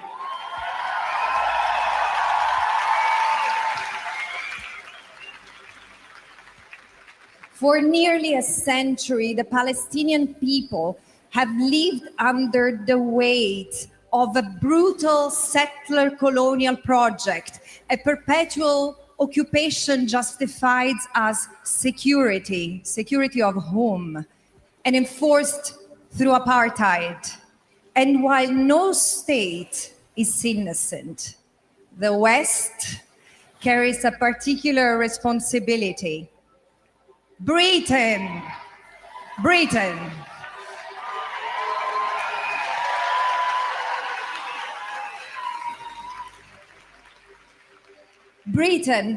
planted the seed of this catastrophe with the Balfour Declaration, promising away a land that was never theirs to give.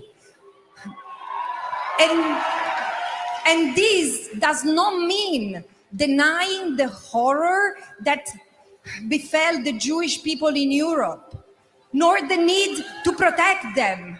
But why has that protection come at the expense of another people who had nothing to do with European anti-Semitism?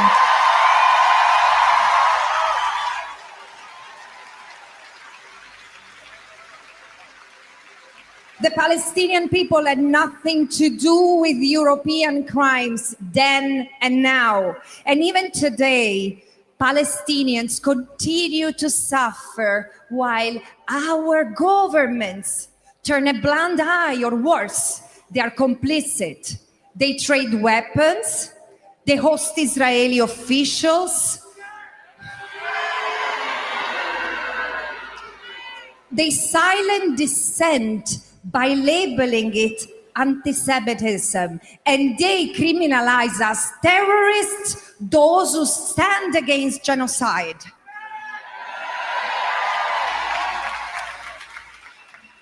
You know, history shows us that human rights are never simply granted. Justice is won through the sweat and the courage of ordinary people. People like the Palestinians, people like the Israelis who resist from within their convulsed society.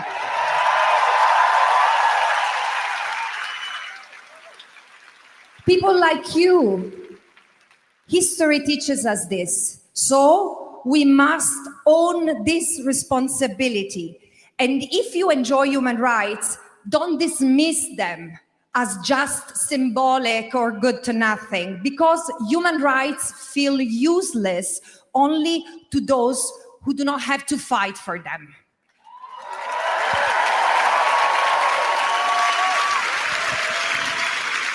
The law is not what is failing us. It's our government's refusal to implement it. And now which is failing us. And now it's up to us to turn the law into a living reality. It is in this darkest hour when Palestine is revealing to all of us the cruelty of our neocolonial, ultra-capitalist ideologies. When governments betray the most basic human values, it is upon us to fix it. We the people begins.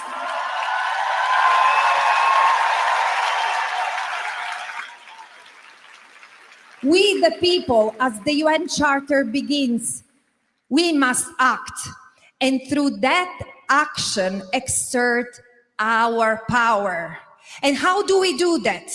First, by reclaiming the radical act of dreaming necessary for action, imagining a different, more just and loving future in Palestine and in our own communities, to nurture a revolutionary imagination grounded in human rights as well as solidarity, the essence of our being human, too long suffocated by individualism.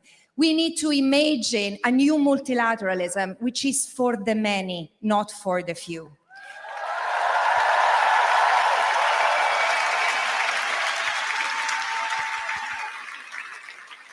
And second, what do we do?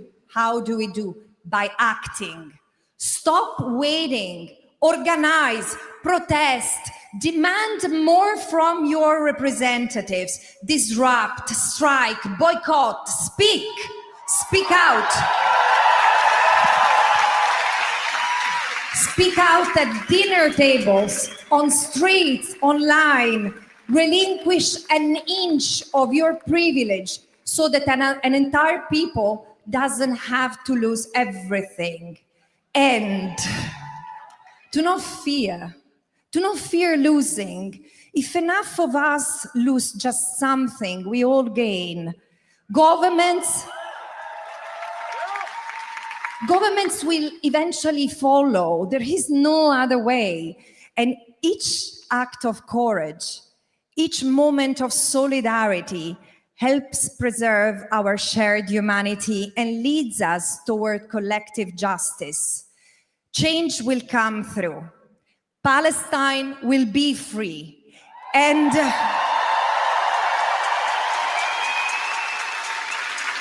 we will all be free.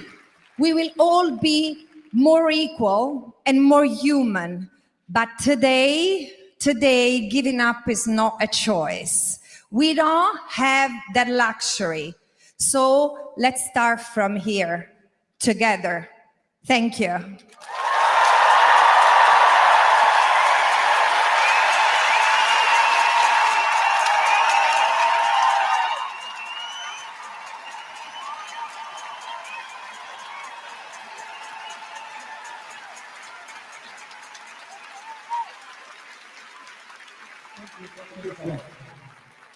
I'm Khaled Sleman. Close your eyes and let me take you to the Galilee, to Palestine.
Please welcome to the stage Benedict Cumberbatch and Amir Khlekhl to read On This Land by the great Palestinian poet Mahmoud Darwish. And please welcome Ruth Nega to read the poem Land Bridge by Amir Mizar Zobi.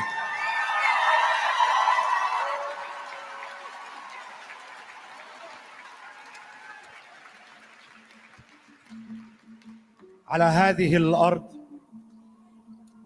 ما يستحق الحياة.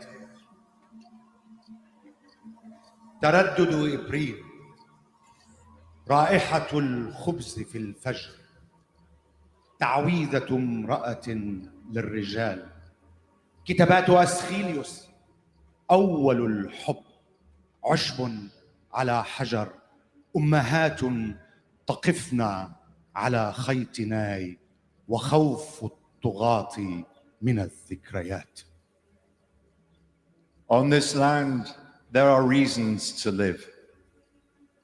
The return of April, the smell of bread at early dawn, the thoughts of women about their men, the writings of Aeschylus, the beginning of love, moss clinging to a stone, mothers balancing on the notes of a flute, and the fear of the conquerors from memory. على هذه الأرض ما يستحق الحياة. نهاية أيلول، سيدة تترك 40 بكامل مشمشها، ساعة الشمس في السجن، غيم يقلد سربا من الكائنات، هتافات شعب لمن يصعدون إلى حتفهم باسمين، وخوف الغزاة من الأغنيات. On this land, there are reasons to live. The endings of September. A woman leaving her 40s behind with the blushed ripeness of an apricot. A moment of sun dancing in a prison cell. A cloud that becomes a flock of wild creatures. The cries of people to those who ascend their death. And the fear of the tyrants from songs. على هذه الأرض ما يستحق الحياة. على هذه الأرض سيدة الأرض، أم البدايات، أم النهايات، كانت تسمى فلسطين، صارت تسمى فلسطين. سيدتي أستحق، لأنك سيدتي أستحق الحياة. On this land, there are reasons to live. This land, the Lady of Lands, the motherland of beginnings, the motherland of all ends. She was known as Palestine. She forevermore will be known as Palestine. My land, my lady, you are a reason to live.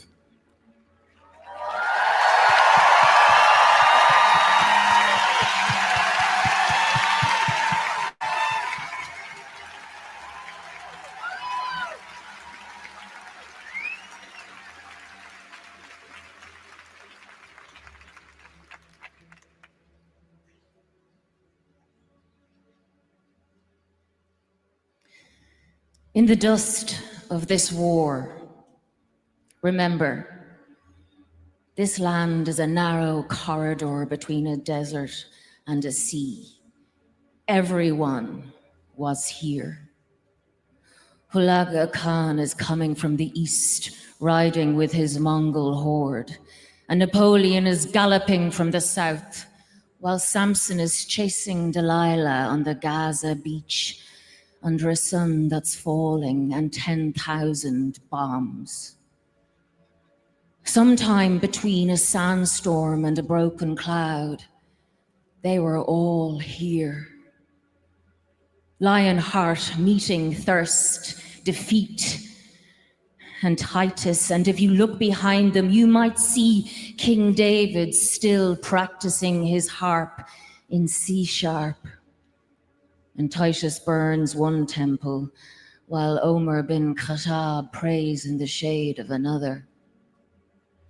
Somewhere between a battlefield and a wheat field, they were all here. Pharaoh waits for Joseph to interpret yet another dream, and nearby Pontius Pilate and his soldiers are looking for someone to crucify. Last time they left a job unfinished. And time passes as the armies form and melt like salt. They were all here, and they all came, they all left, but they left something etched in stone or hidden in the roots of an olive tree, a land where every rock echoes the hoofs of Al-Barak ascending to the sky in blazing light, and every cave here has a newborn or a carpenter. Every mountain is a place to sacrifice a child or find a prophecy. They were all here. They all came, they all left, and we stayed. We stayed. And we accumulated everything they left, collected all their words, their names, in our skin, in our pain, and in our tired eyes. And we are still here. And we know everything will pass. But this land, this endless passageway collects everything, all the mercy of the world and everyone's prayers, all the violence of the world and everyone's silence. Yet, it was always defined by one simple fact, that its people will always open their doors to feed you. Tafadalo, tafadalo.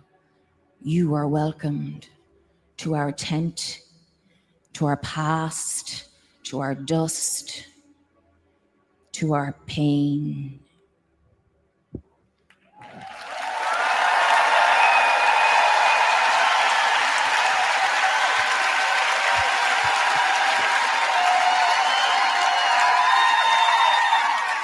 Now someone whose music blends the warm rhythms of West Africa with the streets of London. Please welcome the extraordinary Obanjaya.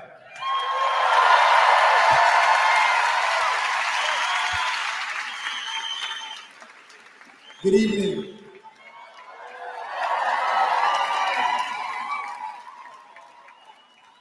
In this dance we dance together, In this fight, we fight together. No retreat and no surrender. Let's dance. Free!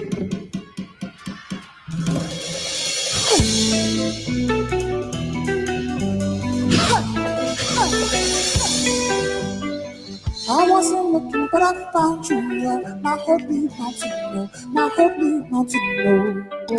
I wasn't looking, but I found you, yo. My holy mountain, yo.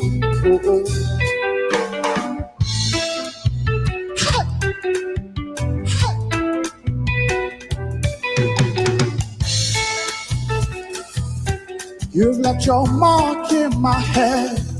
You're making me believe. Would you put your faith in my hand? Heaven only knows where we go from here.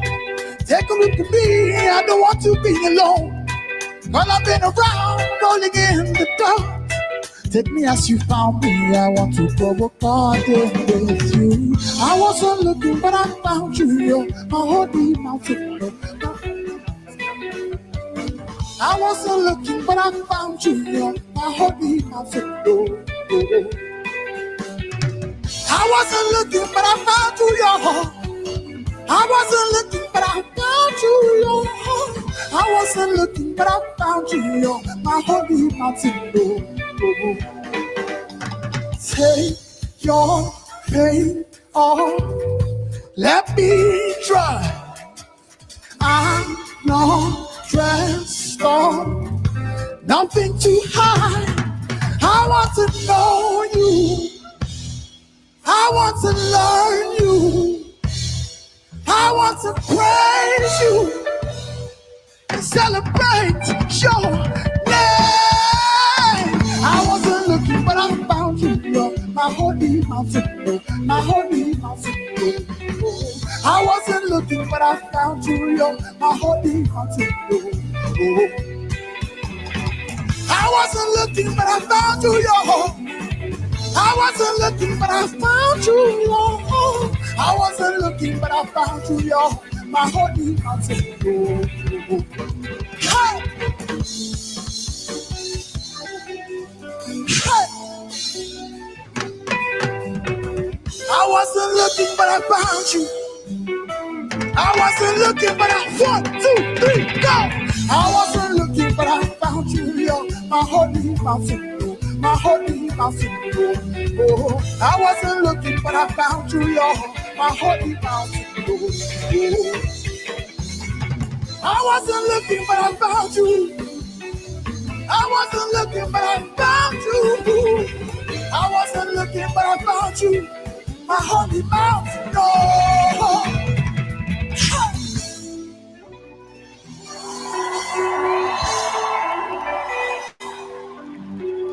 I wasn't looking, but I found you. I wasn't looking, but I found you. I wasn't looking, but I found you, yo. My holy mountain, yo. Oh. Thank you very much.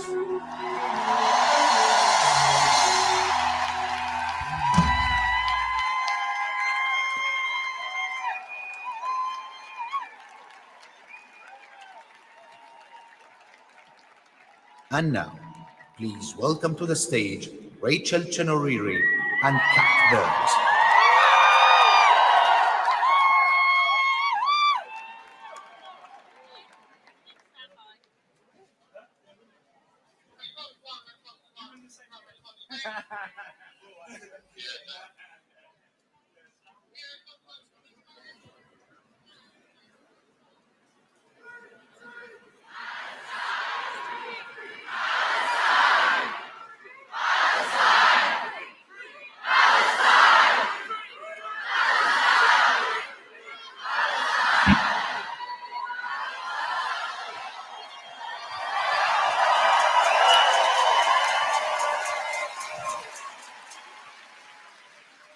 Hello, everybody.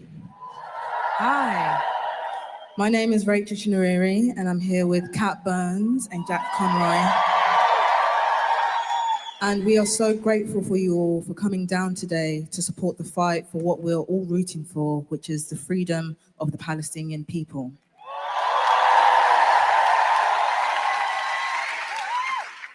Music is something that not only brings people together, but has been something that has been used for revolution and change. When Kat and I wrote this song, we spoke about how difficult it is to be perceived as the odd one out due to things beyond our control, which was being Black women. Now, years on, seeing how Palestinians have not only been villainized for living on their homeland, but have been under attack just by being born in their land that they are from has been heartbreaking, and we would like to dedicate this song called Even to the victims of the genocide in Palestine. Kat. Hi guys. Thank you all so much for being here, and thank you for spending your time and your money to be in this room with us today. I think with everything that's happened, especially over the last weekend, I know I feel a sense of relief being in this arena with you all, knowing we all feel the same way about needing this genocide to stop and for no more lives to be lost. This song means so much to me and Rachel, and although it's originally about being Black women in the UK music industry, at its core, it's a song about inequality. So we hope you enjoy this. Free Palestine.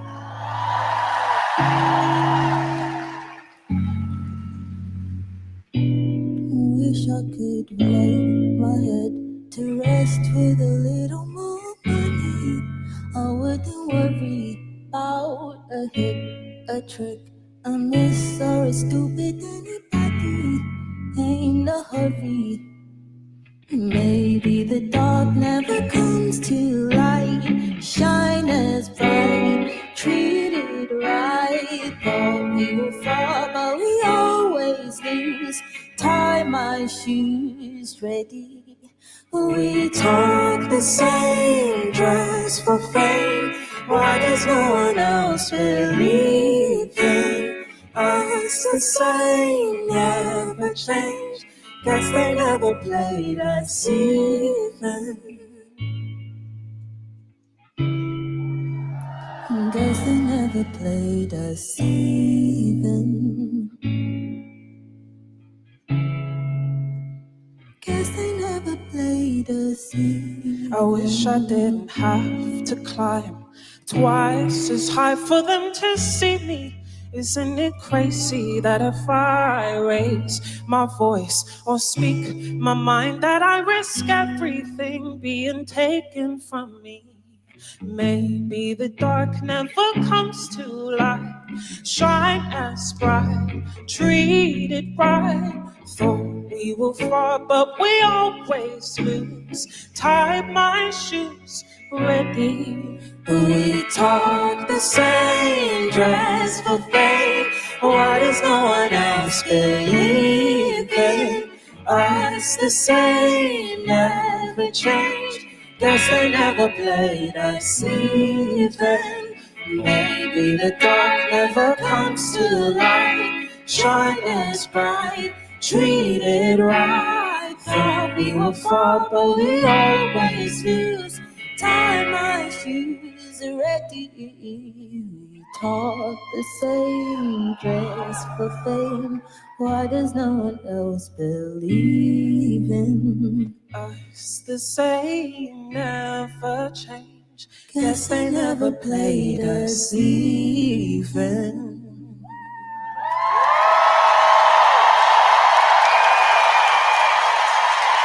Thank you, everyone. Thank you, Free guys. Palestine.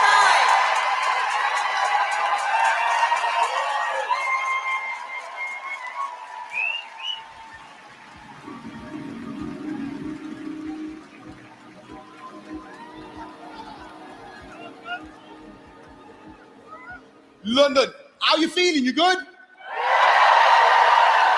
Let Palestine know how you feeling. You good? Yes, you are. Next up, we're joined by two inspiring figures who remind us why we're here and what's at stake. Please welcome to the stage artist and filmmaker Misan Harriman and activist Stephen Kapos. Make some noise.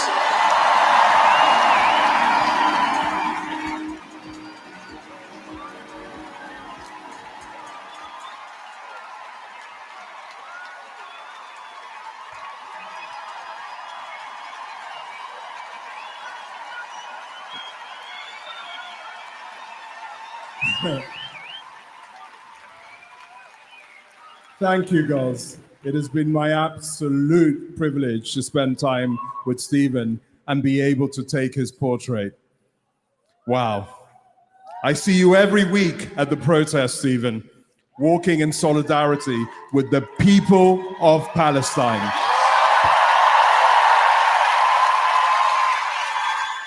How do you remain so steadfast in your commitment to calling out these injustices? As someone who survived the darkest chapter of our shared history, I know what it means to be stripped of dignity, of land, of home. That is why I remain steadfast in my commitment to the Palestinian people.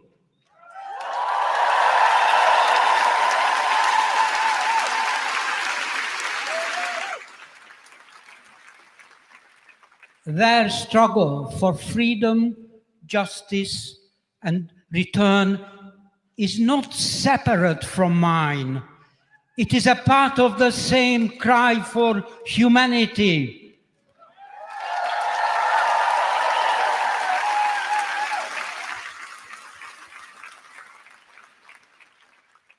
I will not be silent while oppression persists. Liberation is not a gift we wait for. It is a right we demand together.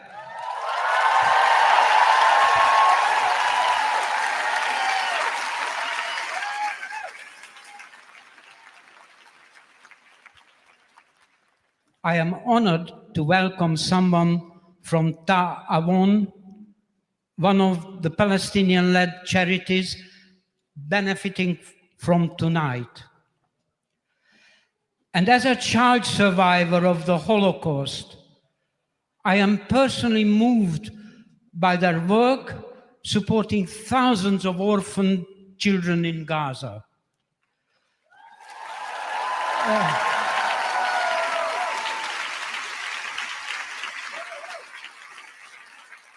To tell us more, please welcome Yasmin Kaddoumi.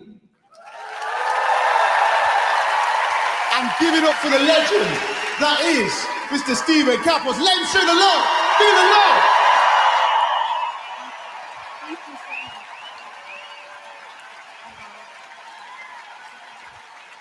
Good evening. Tonight, as we gather in solidarity, I carry with me the voices of 20,000 orphan children in Gaza. Children who have lost their mothers, their fathers, their homes, and their sense of safety. Through our Noor program, we provide food, shelter, and medicine, but also education, psychological support, and hopefully the chance to dream again. In Arabic, Noor means light, and that is what you bring into their lives tonight. Every song, every voice, and every act of generosity here shines a light into the darkness that seeks to erase life in Gaza. On behalf of those children, I thank you for refusing to look away and for helping us keep hope and dignity alive. Together, we can make sure these children's lives are not defined by loss, but by resilience, by learning, and by love. Thank you, Together for Palestine, and free Palestine today and every day. We are so proud to be supporting Choose Love and their incredible Palestinian-led partners, as their priority is ensuring that their life-saving work on the ground is never compromised. There are huge considerations around what they can say.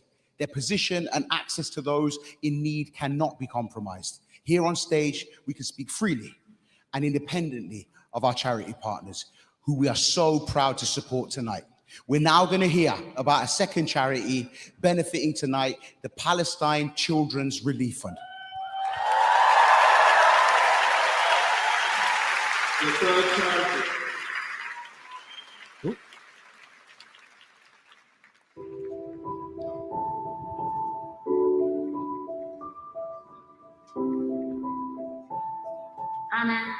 عشت حربين. الحرب الأولى فقدت رجلي، والحرب الثانية فقدت بيتي. لما صرت الضربة صار الحجر يقع فوق راسي. كانوا دايما يغطوا لي ايدي وظهري. بحكي لهم ليش بتديروا ظهري؟ بيحكوا مش ضروري تعرفي. بعد ما روحنا عرفت انه اللي كانوا يديروا ظهري عنهم هم اهلي.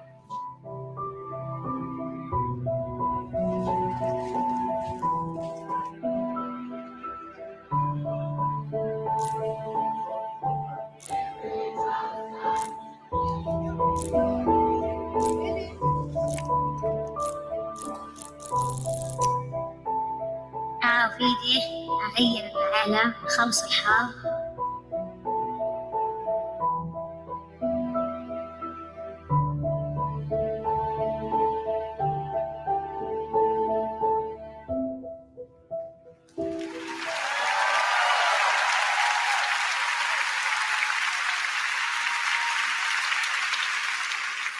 The third charity to benefit from funds raised tonight is Palestinian Medical Relief Society. Founded in 1979 by Palestinian doctors and health workers in response to a crumbling healthcare system due to years of occupation. It is the largest Palestinian-led primary healthcare organization providing life-saving emergency and healthcare services to over 600 communities. Their teams remain committed to the health of their communities despite living through this genocide and experiencing displacement and loss, injury and starvation. Benefit from your donations tonight. These are the futures that need our support. You'll see the QR on the screens now, so please get donating. And those watching at home, please click the donate button next to the stream and donate whatever you can.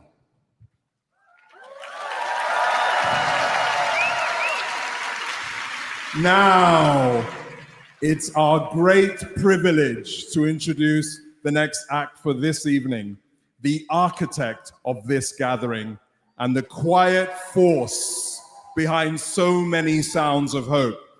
Please give the warmest Together for Palestine welcome to the one and only Brian Eno and friends.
In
my head, those ones so fair and brave, rising across the waves. Where does one praise the soul and my soul sing like a soaring bird, hiding a humble word, stares like a child in my soul. Soft as the sound of kids, strong as the oldest trees. Love is the good we do in my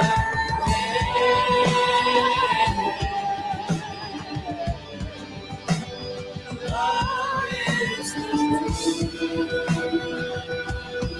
truest love is the of fear, finding the way right through.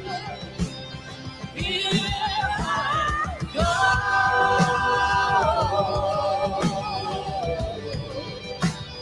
Wide and young,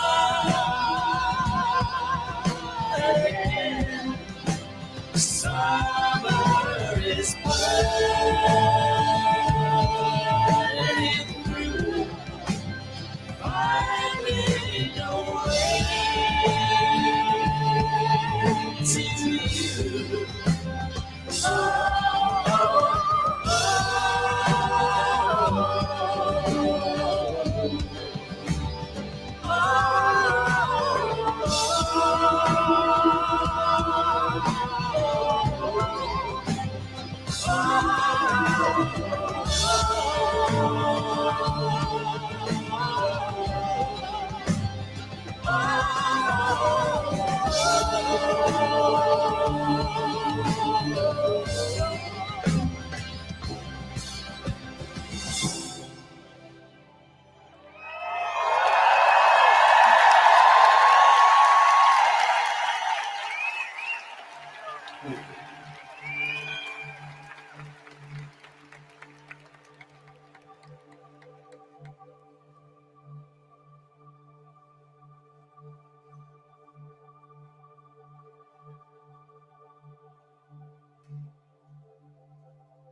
O rascal children of Gaza,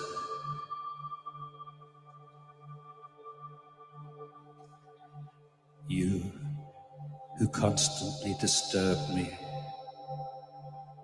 with your screams under my window, you who filled every morning with rush and chaos, you who broke my vase and stole the lonely flower on my balcony.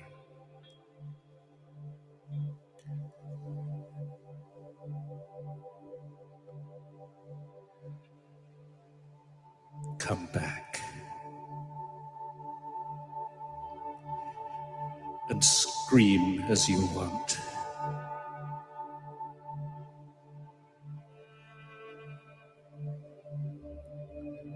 And break all the vases.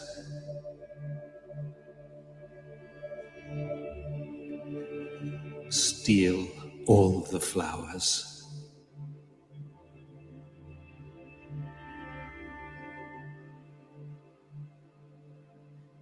Come back.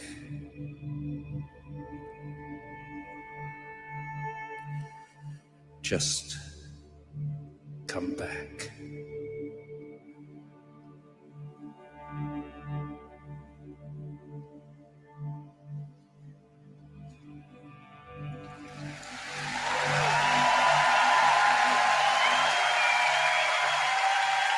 And now, please welcome to the stage Emilia de Moldenberg and Louis Theroux.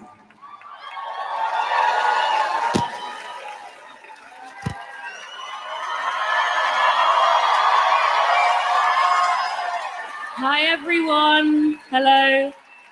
So, Louis, you made a documentary called The Settlers that drew attention, that drew attention to the West Bank. Yes, I did. Definitely one of my more intense filming experiences. It's a very unique opportunity to be able to go to places like the West Bank and witness to what is so unimaginable to us here. Would you say that it's hard for us to truly comprehend what it's like to live under those conditions? Absolutely. I mean, every day I was there in the West Bank, I was struck by the ways people are made to feel unsafe, powerless. Palestinians living under an occupation, a military occupation, their movement is restricted, their homes are under threat. They're subject to a kind of slow, grinding, relentless violence. And with the violence that's happening in Gaza, there's a real responsibility to bear witness to the full story. To tell us about the challenges of that, please welcome an award-winning British-American journalist, CEO and editor-in-chief of the new media company Zato, Mehdi Hasan.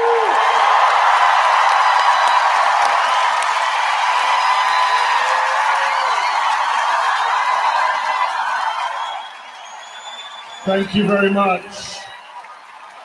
Thank you, Wembley.